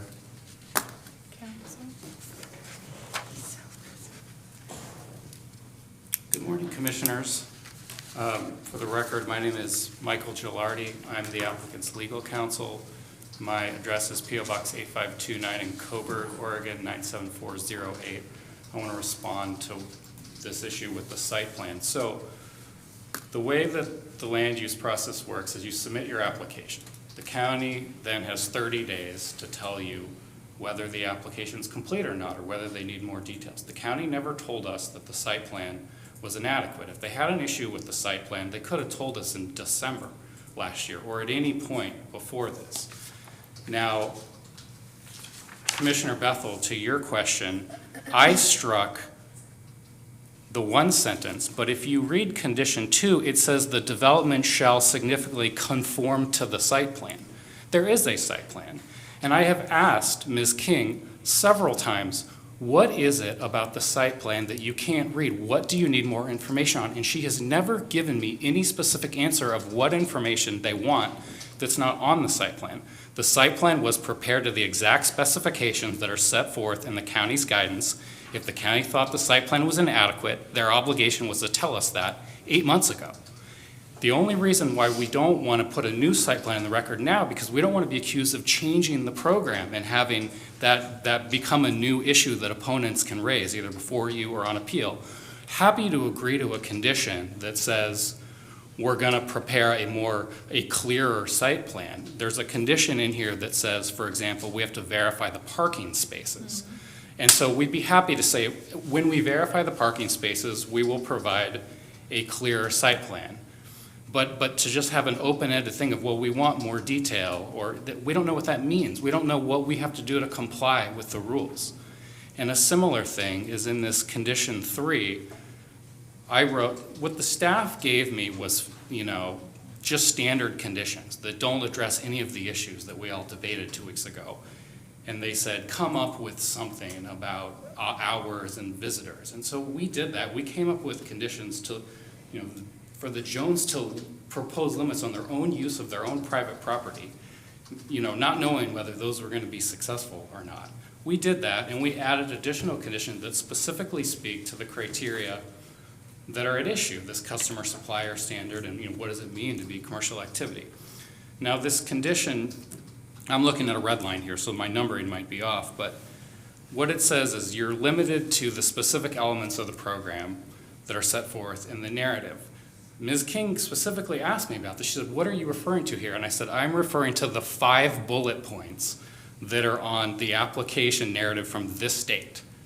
And when I'm referring to the crops that are going to be used, I'm referring to this particular section B of a submittal that we presented in March. I don't know how to get more specific than that. So if there's something that they're concerned about that is concrete, we're happy to address it, but we don't know what they want.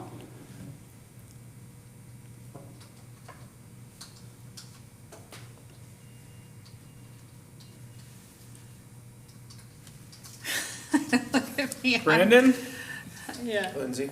Yeah, I mean, can she come back up so we Sure, can oh, yeah, ask? Well, I don't know the how order this we works. normally go is the applicant's presentation and then testimony of those in support, so, and then in opposition, then we usually bring Lindsay back up, but I don't want to go back and forth yet, so let's do that. Let's go and save your questions.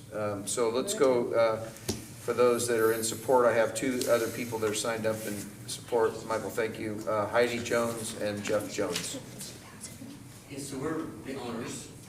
Did you want to testify in support? Well, actually, I think we'll be here just for questions. Did you? He says he doesn't. Okay, you don't need to testify right now? Okay, good. Thank you. So we have 3 people in opposition, Roger K., Eileen K. I don't see Roger. Where's Roger? He's in the back. Oh, there he is. Okay. Roger, Eileen, and Kathleen. So Roger, you're first. Welcome.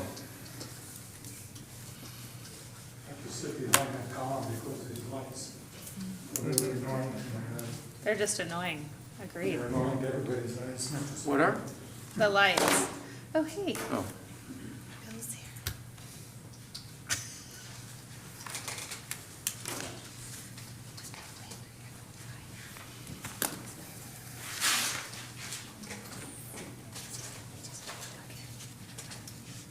I think we have this.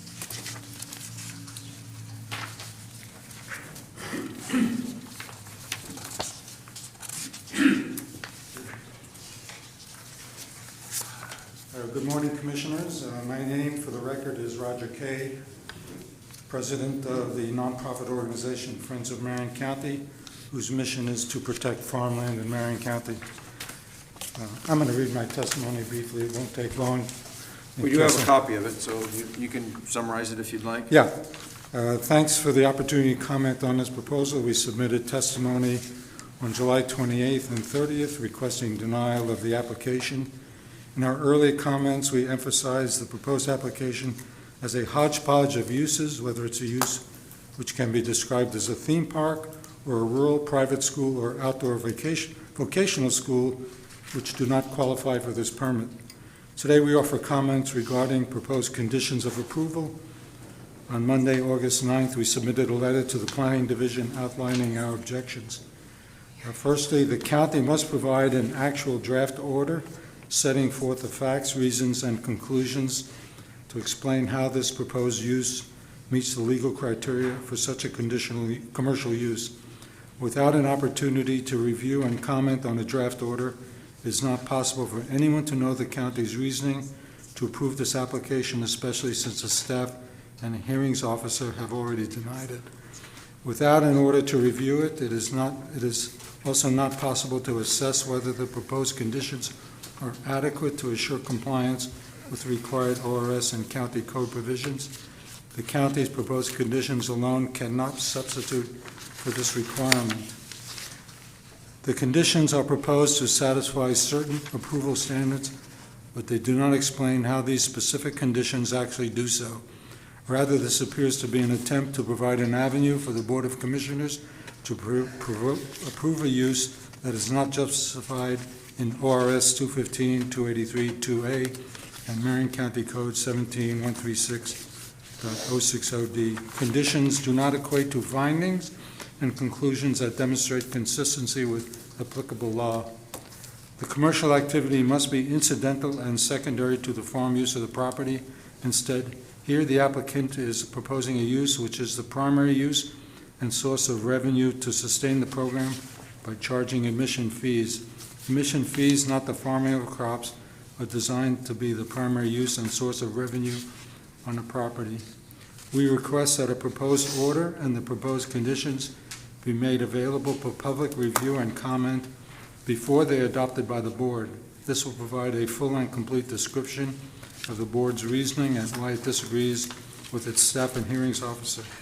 If public review is not permitted, then this should apply to all persons and groups, and the applicant should not be able to review any drafts and provide comments or propose any edits to county council staff or board as well. Either this is a public process or it is not. Even if conditions could justify this application, the proposed ones are lacking. For example, an additional condition is needed so that any of the buildings or lands devoted to the program or commercial use are disqualified from farm use assessment as specified in ORS 308A because they are not buildings supporting accepted farming practices or the current employment of land for farm use under ORS 215 or 308A, but rather are the commercial activity.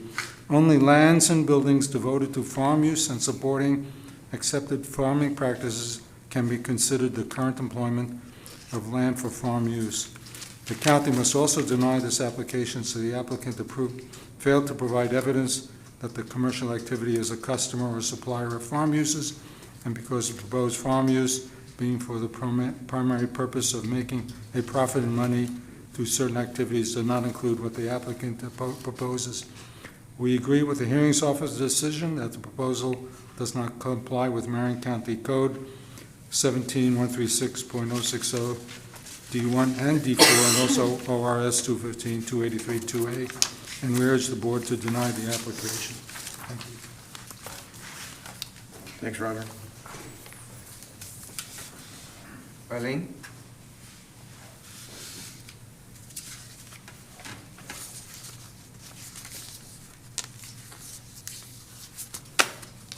I think we have a copy. Is this your August 9th? Is this a different one? Huh? It's dated today. Okay. Aileen Kay, I live in the unincorporated area of South Marion County, and I'm sorry I'm submitting another letter, but I mulled this over in the middle of the night, and I go, oh, I didn't say that, so that's why I had to write a new one, so I'm sorry about that.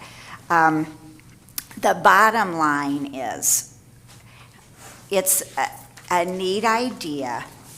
I just am concerned that it's being requested under auspices that don't fit what they want to do. I think it's agritourism, and it wouldn't be that hard for them to reapply as agritourism. And I haven't discussed this at all with the planning people, so I don't know if they agree, but it just seems, in fact, their LLC name is Agritainment. To me, that's what it is. So I do continue to request that you uphold the original decisions of the planning staff and the hearings officer.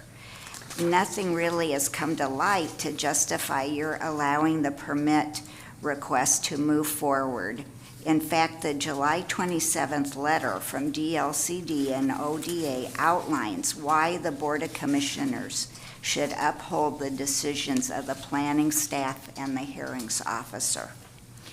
The thing that seems to be swaying your decision is what I consider an inaccurate statement by the applicant's attorney. I think what he told you is that you can interpret the county ordinance any way you want. I thought I then heard your own county council state at that moment that state law still had to be followed. If so, I agree with your county council. I hope you understand that I agree that this does sound like a noble program, and that activities that acquaint youth with agriculture are a good and needed thing. I just think it should be agritourism, not how they applied to do this. I've had suspicions that this application is really to establish a school on EFU land. At that time, I had not seen the letters from the applicant's friends and acquaintances.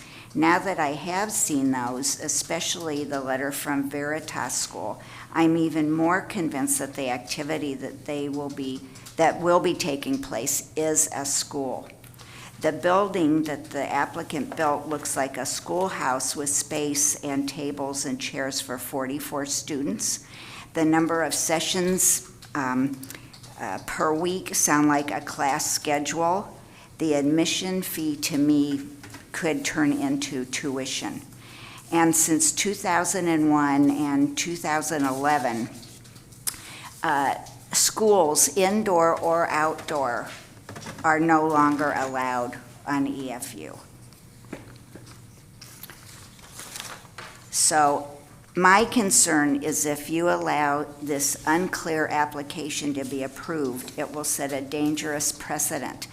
And I thought just now, I heard Lindsay say other people have been asking to do this, or I might have heard her wrong. I'll go back and listen to it on CCTV. But if that's true, I'm really scared.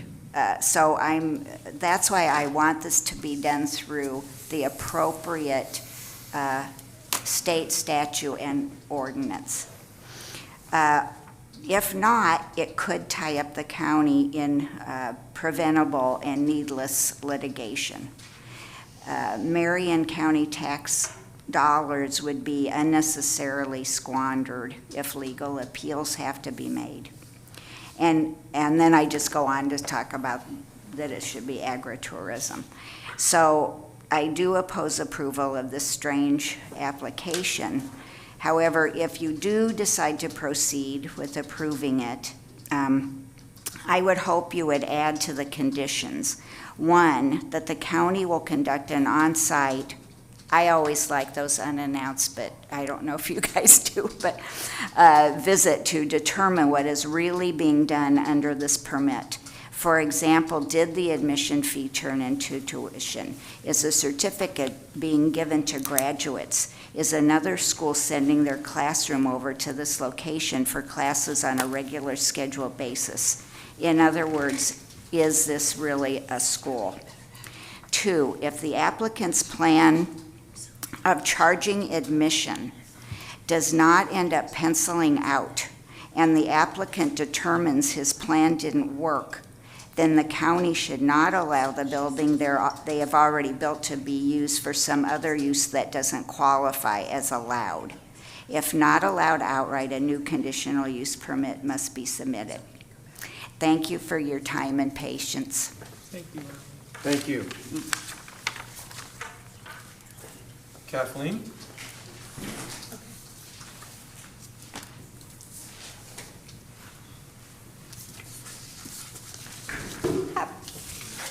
Thank you, Commissioners. My name is Kathleen Carl. I grew up on a farm in Hubbard, 475-acre farm, which I'm a co-owner. And it's been in our farm for 106 years. My grandparents came up from the Coos Bay area in 1915, started clearing land, building a barn. My father, Manton Carl, and my uncle, Marion E. Carl, were born in a tent because you build the barn first, not the house, because that's how you make your money. And now my niece, who is the 4th generation, is running the farm with the 5th generation helping her out. So I think many of the activities of this feel very good. I just don't think it meets a straight test for land use laws. So I was looking over the 5 things that they did and asked for in their Exhibit A when they first started. And for some reason, I only have 4, so I apologize. But, you know, field trips are things that any farm can do.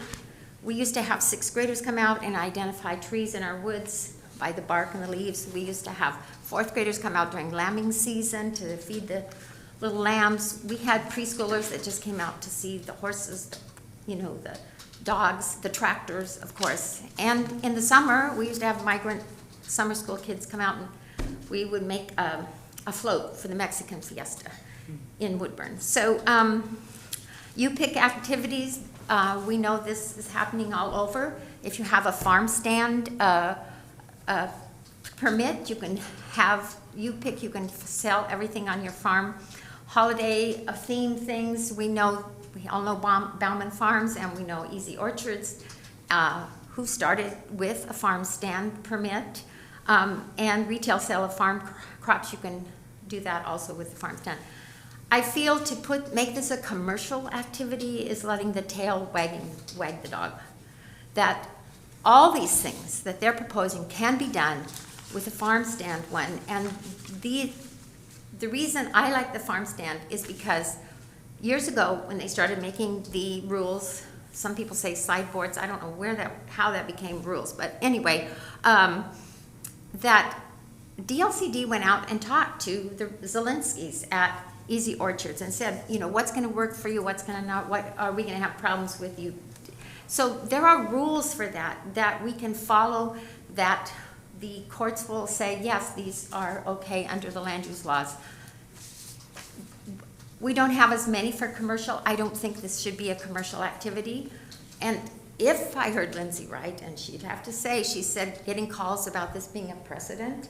This is my big fear. I do not think this is a good precedent. Under the idea of commercial, I feel it should be under the farm stand.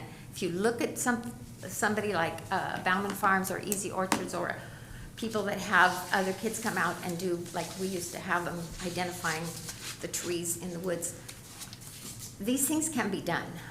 And we have a category in which there are strong laws about. So that is my feeling about this. I'm not, I know both the hearing officer and Marion County staff denied this request originally because of the commercial designation. And I worry about it as a serious precedent, and I also think it's going to be a serious problem in other areas of the land use system in terms of court cases or LUBA or something like that. So anyway, I'm not sure, Lindsay, if I understood what you said correctly. So anyway, thank you. Anybody have any questions? Thank you. Yeah, thank you.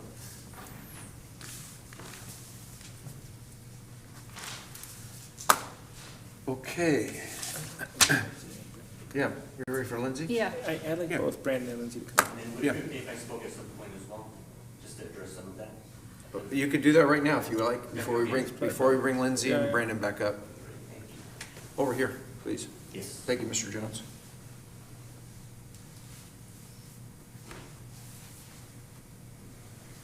So my name is Jeff Jones. We own the farm on Arbor Grove Road. So I just wanted to try to clarify a few things. The name of the company that bought the farm is Agritainment, Inc., which is true. We grabbed that name about 17 years ago when we toured my kids. They were going to school in Chicago.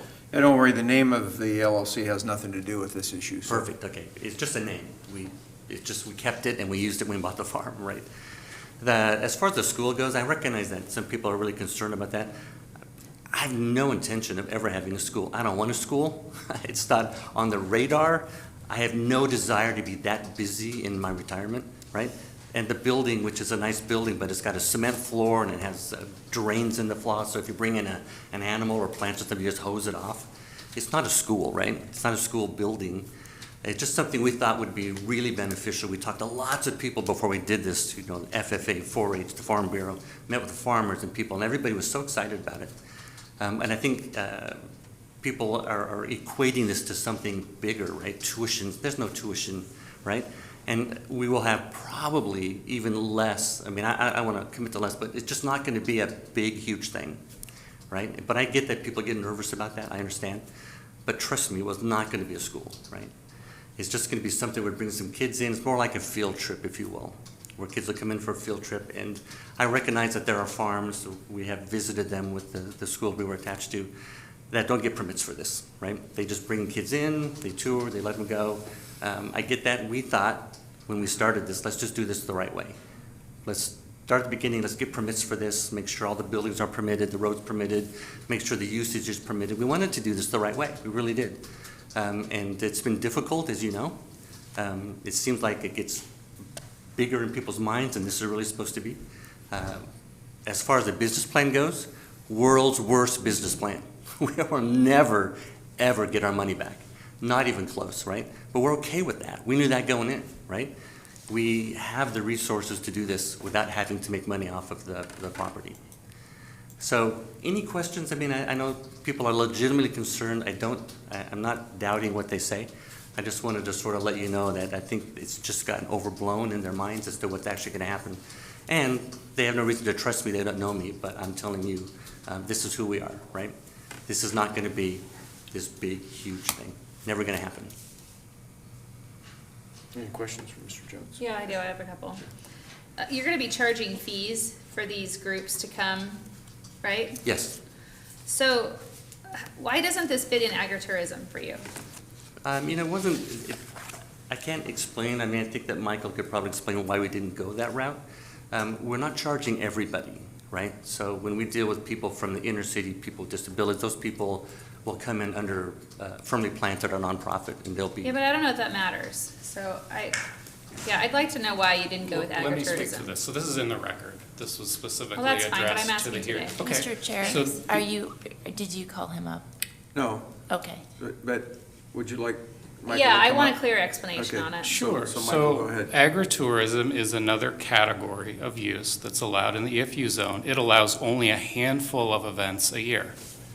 Just a handful of events. What we're proposing is more than what's allowed under agritourism. It was passed by the legislature in, I believe, 2011, and it was designed to allow farmers to have a few weddings a year, basically, or a harvest festival, that folks that didn't have a farm stand, that didn't otherwise have, this commercial activity category, but they just wanted to do a few things a year to make some additional money that was somehow connected to farming. That's what agritourism is. You can, and I'm sorry, I don't have the code in front of me. I don't know what the exact number is, but it's something like you can get 6 a year if you do certain things, and you can get a few more a year if you meet other standards, which are very robust, very difficult standards. There's more to it than applies to the commercial activity in conjunction with farm use. So we did study agritourism. We studied farm stand. We studied private park. We talked about this a couple weeks ago. We studied all the options, and this commercial activity is the right box for this. I want to speak to the school issue a little bit. So school is another, use that's on the list in the statutes. And there's a case out of Harney County that the opponents have highlighted, and I think it really illustrates the difference between what we're proposing and what that is. So these folks in Harney County, they wanted to have essentially a boarding school to train hunting and backcountry guides. They proposed a dormitory, they proposed a cafeteria, they proposed a series of other cabins that the staff were going to live in, when the school was in operation. They applied for a school permit. And the court said, no, this doesn't qualify as a school, as that school use is defined in the statute. So we're not applying to be a school, we're applying to be a commercial activity in conjunction with farm use. It's a different use. And, the county's responsibility is to apply the criteria that apply to your particular use. And I think you can see that what we're proposing is just so much more modest than what was at issue in that Harney County case. Okay, thank you. Okay, thank you. So, thank you, Mr. Jones. Thank you, Michael. I think Lindsay, I think Brandon, they're gonna want you as another deeper, I don't know, you know. I really like your mask. I just haven't seen Brandon in a while. Is that a beaver? Yes, I like it the guy. is. You went to the University of Idaho. I'm getting my master's currently at Oregon State. Oh, good for you. All right, good. That's better than just saying that she knows that you guys like the Beavers, That's and so true. she would. Go Bearcats. So, just if both of you introduce yourself for the record, and then I think there's some questions. Brandon. Go ahead. Lindsay King, Marion County Planning, for the record. Brandon Reich, Marion County Planning. All right, Okay, Commissioner. thank you. So I have, well, a couple of questions. Lindsay, did you provide a clarification request in writing? Do you have an email that states what you wanted for the site plan? I emailed the applicant asking for a new site plan because it was difficult to read and grainy in areas. And that is a direct quote from my email. I emailed him it was started as a regard to the conditions. And then going through and speaking with Joe Fenimore and other staff, we have come to the conclusion that while the site plan that was submitted when the application was first applied for, might give some detail, it does not give detailed enough information for staff to confidently, support this decision. Okay. And the development proposal, the 4 or 5 bullet points, staff would really like them to match up so that we can interpret them now and in the future. I've personally seen, problems arise from site plans not being adequate enough, and Yeah, okay, I get it. the application saying something different. So it's more of a clarity. I'm still just kind of confused. Like, Go ahead. what specifically do you want to? Can you not see on the current site plan that you want to see? So, like, the current site plan that you have, you say it's too grainy, it's not clear enough. What do you want to see that you can't see on it? A lot of the writing on here is illegible, so I don't know what things are labeled. They're labeled something, but it's very unclear to staff as to what it is being labeled. That's in the file, you want to just. It is in the file. Yeah, you want to hand it to legal counsel, so Commissioner, you can see it, right? Okay. You want to look at it? Do you want to say something, Brandon? Okay.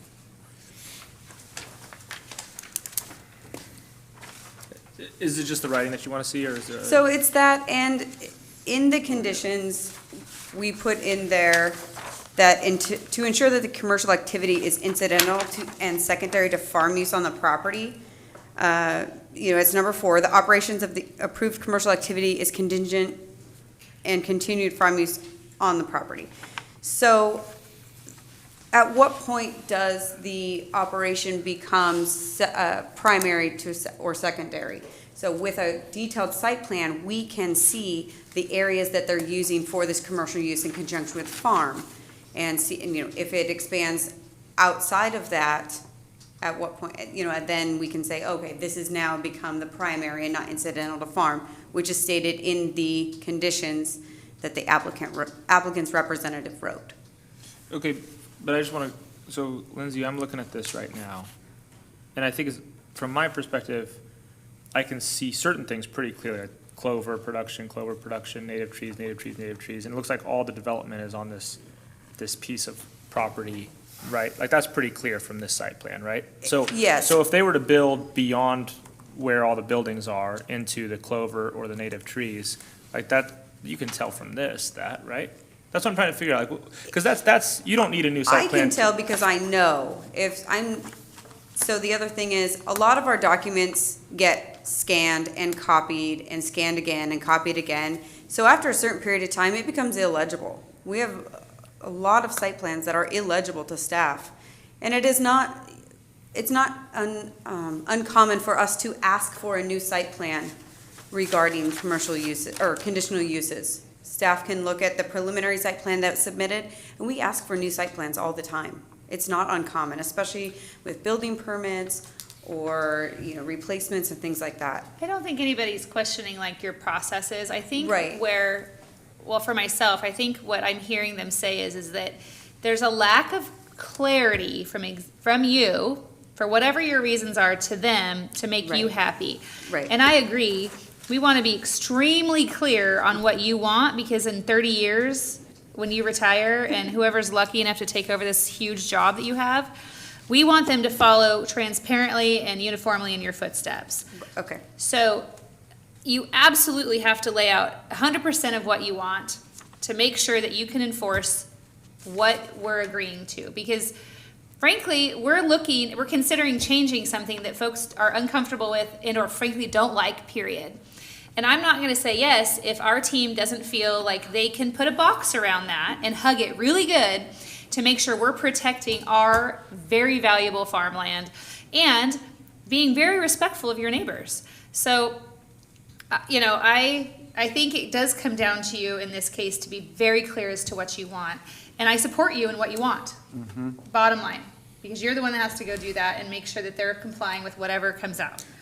But there does need to be clarity on this, because here's the problem, right? Is it can't be a situation where and I realize that there's been not the friendliest experience between the applicant's attorney and our planning staff. So recognizing that, just taking a step back from that, what we can't have is a situation where what we say is, we want a different site plan, and then they send us a site plan. We say, we don't like that one, we want a different site plan. They send us so there needs to be some sort of we want a site plan that shows X, Y, Z, right? And it doesn't sound like we've sent that email saying, these are the things we need to see on the site plan. It sounds like what the email we sent was, this site plan is grainy and it's not legible, right? Correct. And that's, I can't read this writing down here on the notes. But I can read the part, it can't be, I'll know it when I see it, right? If what we're saying is, we want a site plan that we can interpret, right? We should have expectations. We just did this. I was just gonna say this, to where we said, you have to submit these plans for this building process like this, because it works for us. Hopefully, you have something in your department that helps you get there. A process, a step-by-step process that says, this is our expectation for site plans. If we don't have that, we should fix that. But I agree, it can't just be. Because I don't want to be fighting over, I want to talk about the substance and make a decision on the substance. I don't want to get into these silly things about, anyway. But it is important. I'm not saying it's not important. I'm just saying that this seems to be a totally solvable problem. Agreed. Right? Yeah. So, I do have one more question for her. Did you have something on this? if I may. So the site plan includes, what's on the site plan is part of what the people get approved for.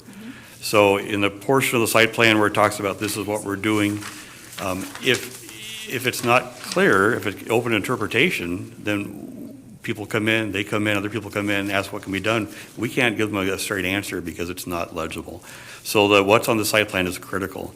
We do have a handout, we do have a process to go through to get a clear site plan. Originally, the site plan, whether it's adequate or not, it was enough to get the process started. And when staff denied and the hearings officer denied, there was never a need or request to have an adequate site plan to represent what was being approved. Nothing's been approved till now. Now it's if it were to be approved, we need to have an adequate site plan because that is part of the approval with the conditions and with the list of uses. So we can definitely work with the applicant to get a site plan that shows it's consistent with what the approval was. And now's the time to have that be a condition and to get the site plan now that the approval is somewhat pending. Okay. Is there a way to put a box around this, though? Because of the friendly relationships between their attorney and you guys, what's to prevent us from saying, yes, we approve this subject to an appropriate site plan, and then basically you guys fight about what an appropriate site plan is for the next 2 years? Well, I'll work to ensure that doesn't happen, but the uses that we approve have to match the site plan, have to match the conditions. Right. So it could be those 5 bullet points. And being legible is a component. Of course. For sure. Because and I agree. You can't read this. I could get the general idea, but I can't read it, and I don't know what you're doing. So I think you're drawing a site plan for me. So I know exactly what you're doing. Absolutely. The site plan is for everyone. I think part of the interesting comment you made about the friendly relationship, that's good. That's good. And regardless of what's happened in the past, this is before us now, and we agreed to reconsider or to allow the applicant to do this appeal. And I think these are important things that we want to have to make a good decision and make sure that whatever we approve is what's happening in the future. And I look at that and I was thinking, never mind, I'm not going to say it. I was thinking, it could be Disneyland. There's this here and there's this here, and then right in here there's all these little things I can't read what it is. And I think it's important that staff bring us the things that we can make that decision based on, because there's obviously pushback from a lot of people on this particular issue. And I think where we're at today, and with all due respect to Michael, and I think whatever's happened in the past, you got to put it aside, and we got to get to a point where we have a site plan that says this is what we're going to do here, and here's where this building is.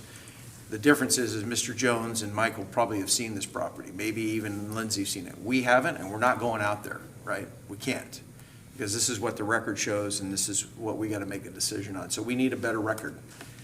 We need some sort of site plan that you would bring to us, that the applicants can bring to us, that would say, here's what the site plan says, here's what the conditions say, and here's how it's going to work. And I know I said this at the last meeting, that when Joe was here, Brandon, you know this, and Lindsay, obviously you're dealing with the consequences. We've approved conditional use permits in the past, and there was no follow-up to those. Mm-hmm. We want to make sure that if we approve a conditional use permit for something that is legal within what we're doing, that there's a follow-up and that those people are actually doing that and not expanded beyond that. And Joe developed a program to make sure that would happen. Right. And we are Started continuing tickling stuff, right. We're continuing that. I do have one more question for Yeah. Lindsay on the conditions, number 8. I have concerns about the size of the groups. We heard from the neighbor, we've heard from the community, but specifically the neighbor and the traffic on the road. And I don't know if you can answer this, but was there conversation about what the size of those groups would look like during that period of time that they would be visiting, regardless of the number of groups a week? Do we know how many would be there a day and what that would look like as far as capacity or burden to the community around it? Staff is unsure on the specific number in the application, and based on testimony, I would assume that it would be somewhere around a school bus or two. As the applicant stated, that they would be busing in kids, so they would reduce the number of cars needed. So that would be my assumption, but I would have to defer to applicant on the specific number of people at a time. Okay, thank you. For these appointments.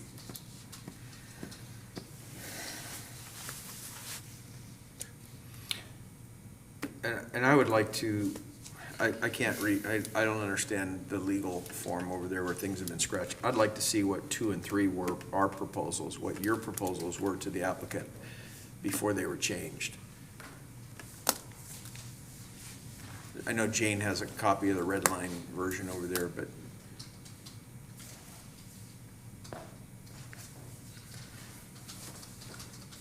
and I'll just respond to Mr.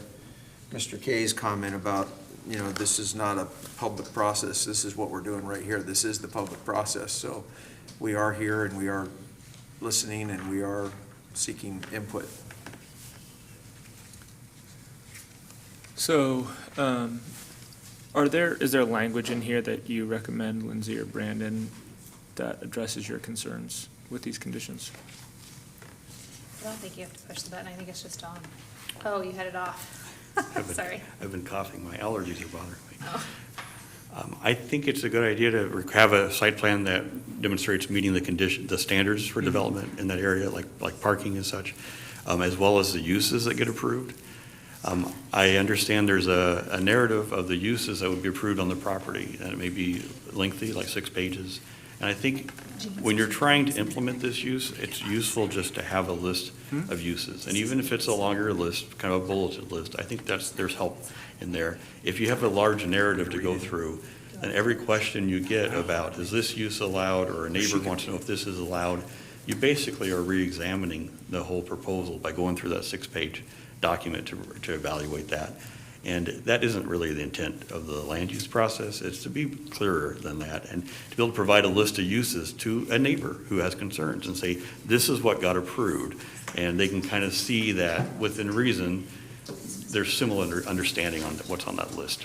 Yeah. And they say, well, they're holding it differently, but having to read a narrative, like you're reading a story every time is really a difficult way to do that. Staff will work with whatever the outcome is, and we'll make the best outcome for the property owners and for the county and for the property owners surrounding the neighbors and such. But it would be better probably to have some things be changed. Yeah, because we sort of have to make a decision on this today, right? Unless you're gonna leave the record, unless you're going to continue the hearing, yes. Because I think, here's my frustration. My frustration is, it seems like there's a lot of arguing over things that aren't essential. I think the essential things are, this is EFU land. It needs to be for farming. It's good for kids to have an experience at a farm. The applicant says that that is what he wants to do. And so I just feel like we can just say, okay, this is what you can do on this land, and maybe, you know, his counsel and him, they should have gone through a different door, but they've been doing this for 2 years. And so I just feel like it's like, okay, I get there's all this procedural stuff, but like, let's just cut to the chase, put some conditions on this so that it's farmland, it's gonna stay farmland, and kids are gonna get to go visit some farmland. Like, let's just do that. So, Mr. Chair, I did want to clarify, Commissioner Willis asked me if he had to make a decision today. If you're going to continue the public hearing, you would have to get permission. But you could close the hearing and leave the record open and then come back later. So I think that would be an option. We could close the hearing, leave the record open, and then come back. Make it an action item and come back. So we wouldn't be making a decision on I don't think the you have to actual today. Brandon, conditions what's to your it. thought on that? Council, do we have additional time in the record? No. 150 days? You do not. We already asked for an extension. Unless the applicant grants an extension, then the board has to make a decision today. Yes, so let's just make a decision. So, Commissioner Cameron had asked for, I don't know what you were asking for. Well, I was asking for what the conditions were that Lindsay sent to the applicant, because what we have here Oh, in and front what's of us. changed? What we have here in front of us is the conditions that the applicant sent back. So because the record is still open, I think we can add her document that shows what her original email was with the applicant's red line, which will show the Yes, difference. since I'm not a legal ease, is the blue line the original or is the red line the original? So the black text is the original, and I believe the applicant made 2 changes. The deletions are the applicant, and then their additions that they added are in blue. So both the blue and the red on this document are from the applicant. Would you like us to read into the record the original and then the applicant proposed? Yes, I think that's important. I don't think the comments are necessary on this side. Okay. So I'll read number 3 first. The applicant shall. Wait, is Yeah. number 2 changed? Number 2 was changed to. Read it, Read- what it okay. was. Read Just what the you original. originally Okay, sent. sorry. The development shall significantly conform to the site plan submitted with the proposal. Minor variations are permitted upon review and approval of the planning director. That's what you wrote. That's what I wrote. Sounds good, okay. And then number 3 was, the applicant shall provide a detailed site plan for review of development standards in Marion County zoning code. Sorry, say that again. The applicant shall provide a detailed site plan for review of development standards in Marion County zoning code. So does that conflict with the development shall significantly conform to the site plan submitted with the proposal? Because it could an argument be made that the proposal was submitted in December 2020, and that's different than the site plan that you're talking about in number 3? Yes and no. If the site plan that was submitted did not show how the applicant was conforming to the specific development standards that we have, parking, access, things like that, then a new site plan would have been submitted, therefore they would have to conform to that. But again, these were just preliminary conditions that staff came up with to work with the applicant to get their feedback on it, and we decided what they submitted back was sufficient enough to bring to the board, but with our concerns. Okay, so they just don't want to send you a new site plan, right? Because that's what you said in number 3. I did ask for a new site plan, yes. So, sorry, just one more time. I can tell you what the comments say based on why they struck it out, because it tells you what they're saying. Okay. So she asked, the applicant shall provide a detailed site plan for review of development standards in Marion County zoning code. They redlined it out and added a comment. We do not like this condition because it suggests we haven't shown compliance with development standards and that the county is deferring compliance to a later process, which is generally improper. Relevant development standards are addressed in our other proposed edits. Right, and this goes back to the, like, we have to give clarity, because I don't want this fight to continue forever. Well, these development standards aren't like you have in the city, where the development standards indicate whether or not you could even have the use. Like a development standard, having a driveway in a certain location or a certain size configuration of the parcel means you can have the use. These aren't those kind of development standards. These are, you get approved for the use, now you meet the standards. You've got plenty of property to find parking, you can find access and all that. So it's kind of a different process, and that's why the county, it tends to be different. Can you pass me the? Yeah.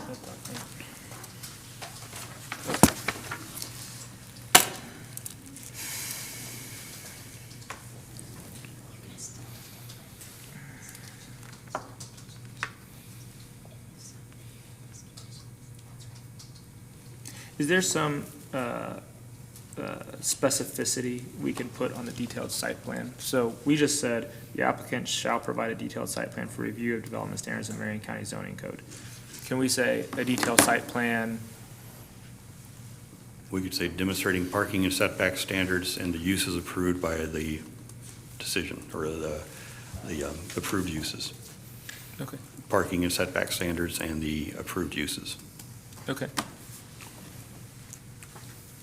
You said you have some sort of document that's sort of like what a site plan has to look like? That contains a lot more information. That's, if you come in for a building permit, sometimes you'll have additional information that's part of the building permit that you need. And so this building's already been built, I understand, and it may not, that kind of detail may not be necessary. Like where fences are and topography and all that has already been addressed through the building permitting process. But I guess the question I have is do we have a document that basically says what a detailed site plan is? And it has an example, yes. What's that? Yes, with an example. We can discuss it. And so they can, so if we just said that we should provide a detailed site plan per whatever the policy document is that we have, then we can just compare it to that policy document. Sure, If it conforms to that policy document, You can say consistent with the county then it sample. works, and if it doesn't, then it doesn't, right? Mhm. And that way it's an objective standard.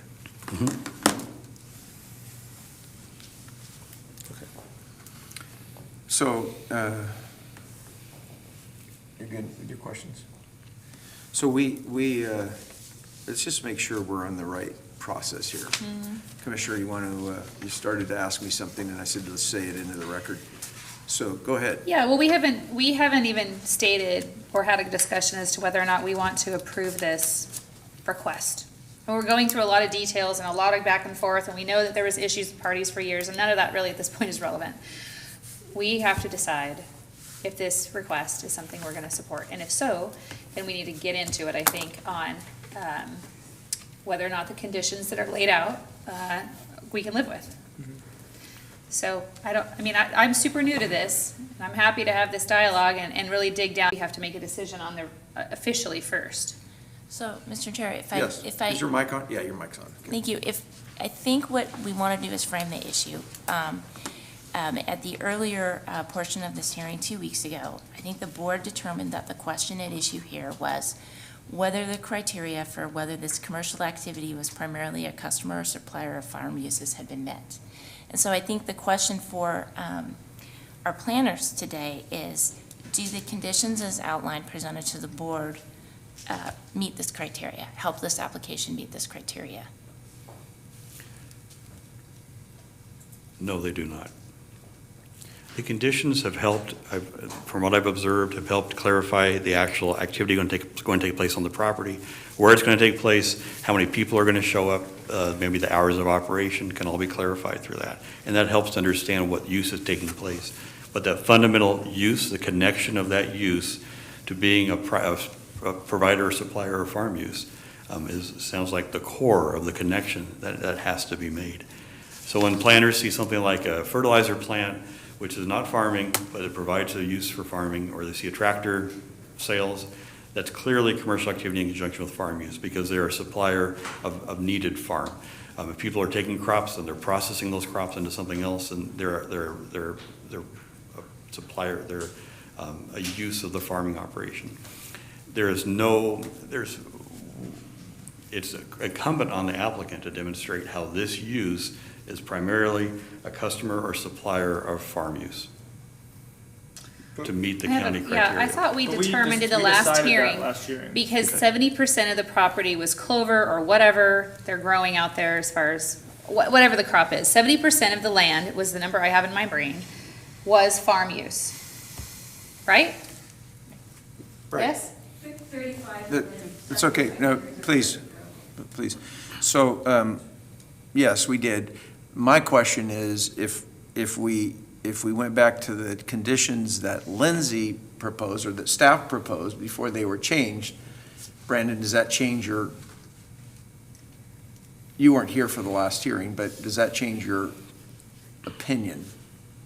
It doesn't, unfortunately. The clover farming on the property is not part of this application.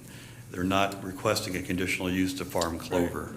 No, I understand, Brandon. But we talked about basically the kids Yeah, coming future to the workforce. Yeah, basically, the reason why this is a customer of farm use is because the kids who come to this place can't get this experience if it's not on a farm.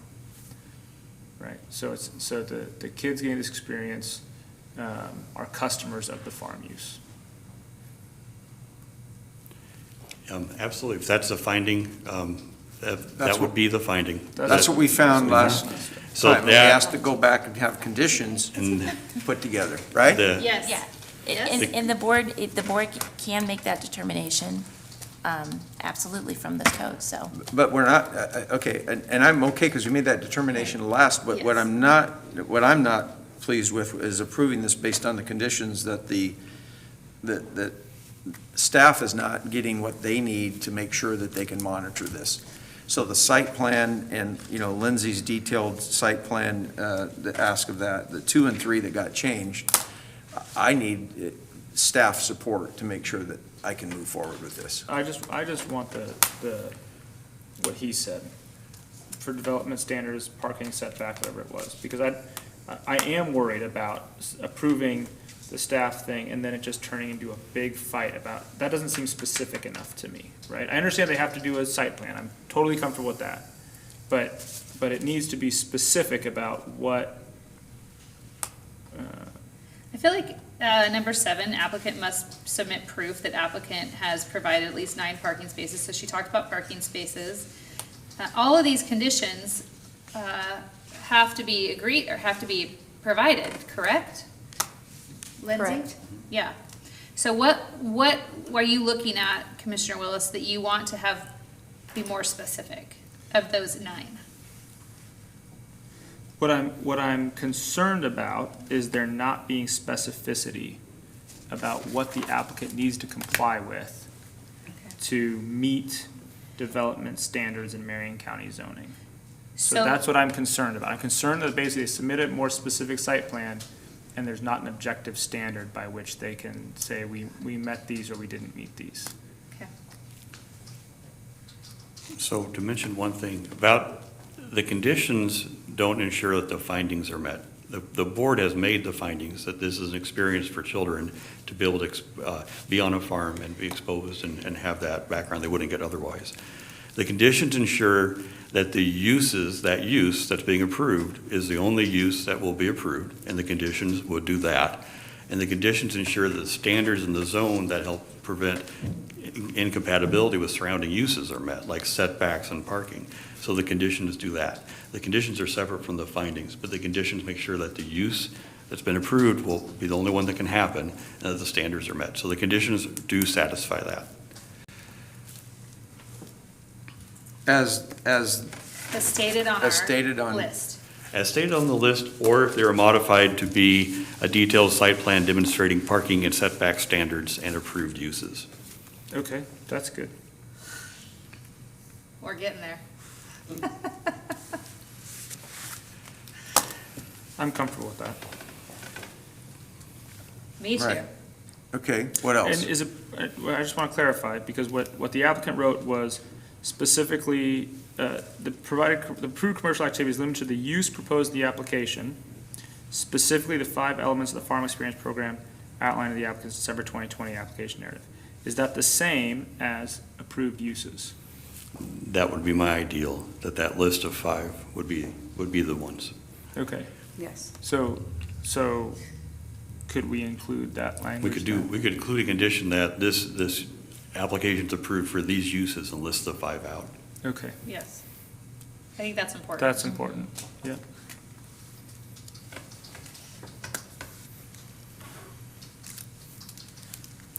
So I'm hearing from the board an interest in Lindsay's original conditions for number 2 and number 3, modified so that the one will say detailed site plan demonstrating parking and setback standards and approved uses, and an additional condition saying this application approves the following uses and list out the 5 uses Yes, associated with the application. yes, Okay. that's what I want.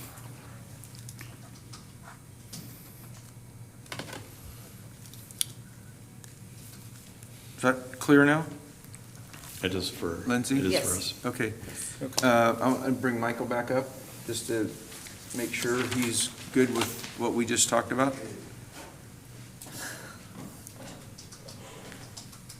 Thank you, Commissioners. Again, Michael Gilardi for the record.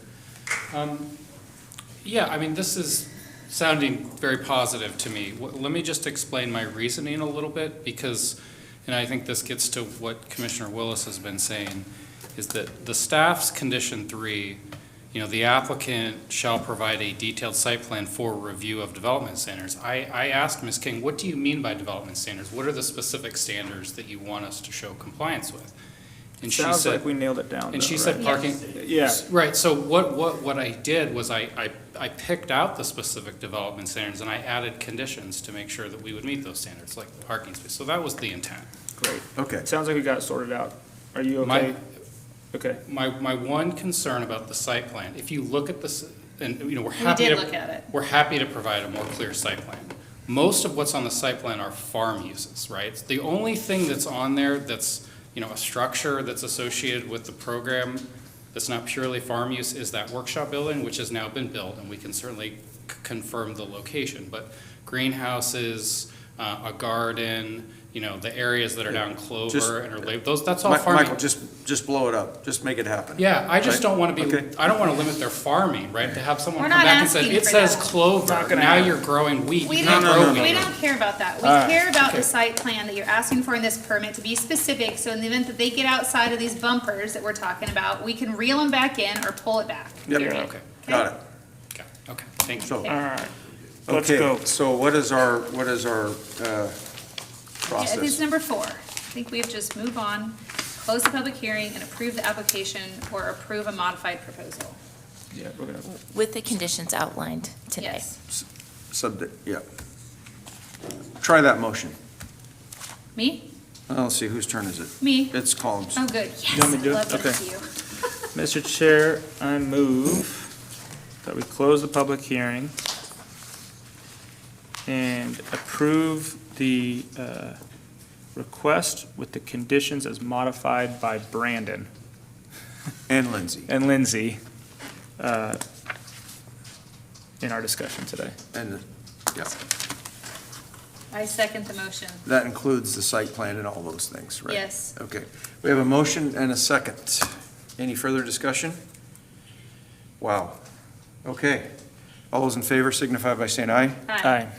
Aye, all right. I will close the public hearing, and you want to end, oh, did you have something, Lindsay, you want to say something else? She's Brandon? done. Just in case.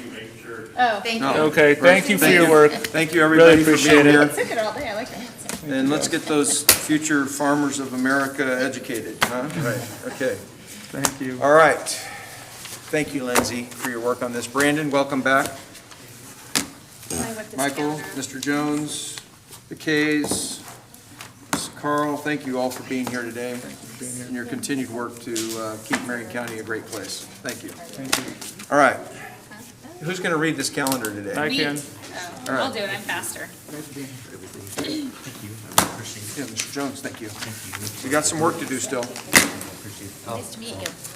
On Wednesday, today is Wednesday, August 11th, 9 a.m. We're in the board session, Senator hearing room, first floor, 555 Court Street. Then today at 4 o'clock, we have a FEMA briefing for local officials upstairs, Commissioners Boardroom, 5th floor, 555 Court Street. Tomorrow, Thursday, this 12th, Kaiser Marion County meeting, 7:30 a.m., Sherry's Restaurant, 4998 River Road, Northeast Kaiser. And then tomorrow at 9 a.m., Thursday, the 12th, we have a work session for the American Rescue Plan Act funding, Commissioners Boardroom, 5th floor, 555 Court Street. 1 p.m. tomorrow, the 12th, Health and Human Services Policy Meeting, Commissioners Boardroom, 5th floor, 555 Court Street. Tomorrow, the 12th, at 1:30, we have a work session for Justice Court Planning, Commissioners Boardroom, 555 Court Street, 5th floor. Tuesday, the 17th, Management Update Location, Commissioners Boardroom, 555 Court Street, 5th floor. Wednesday at 9 a.m. on the 18th, we have board session back here, Senator hearing room, first floor, 555 Court Street. All right. What a day, huh? Your government at I'm work. just wondering if I'm out there in a clover field, I have to wear a mask. It turns out, I just learned that the governor totally tossed commissioners under the bus and said we couldn't get it done in her press in a release, press in her release? press Yeah, conference. yeah. Love that. Well, I strongly disagree. She probably didn't call out Multnomah County, though. I don't care what she's the county she governor called. of She didn't give us the Multnomah opportunity to do anything. We were, Hey, it's a tough situation everywhere. It's not fun.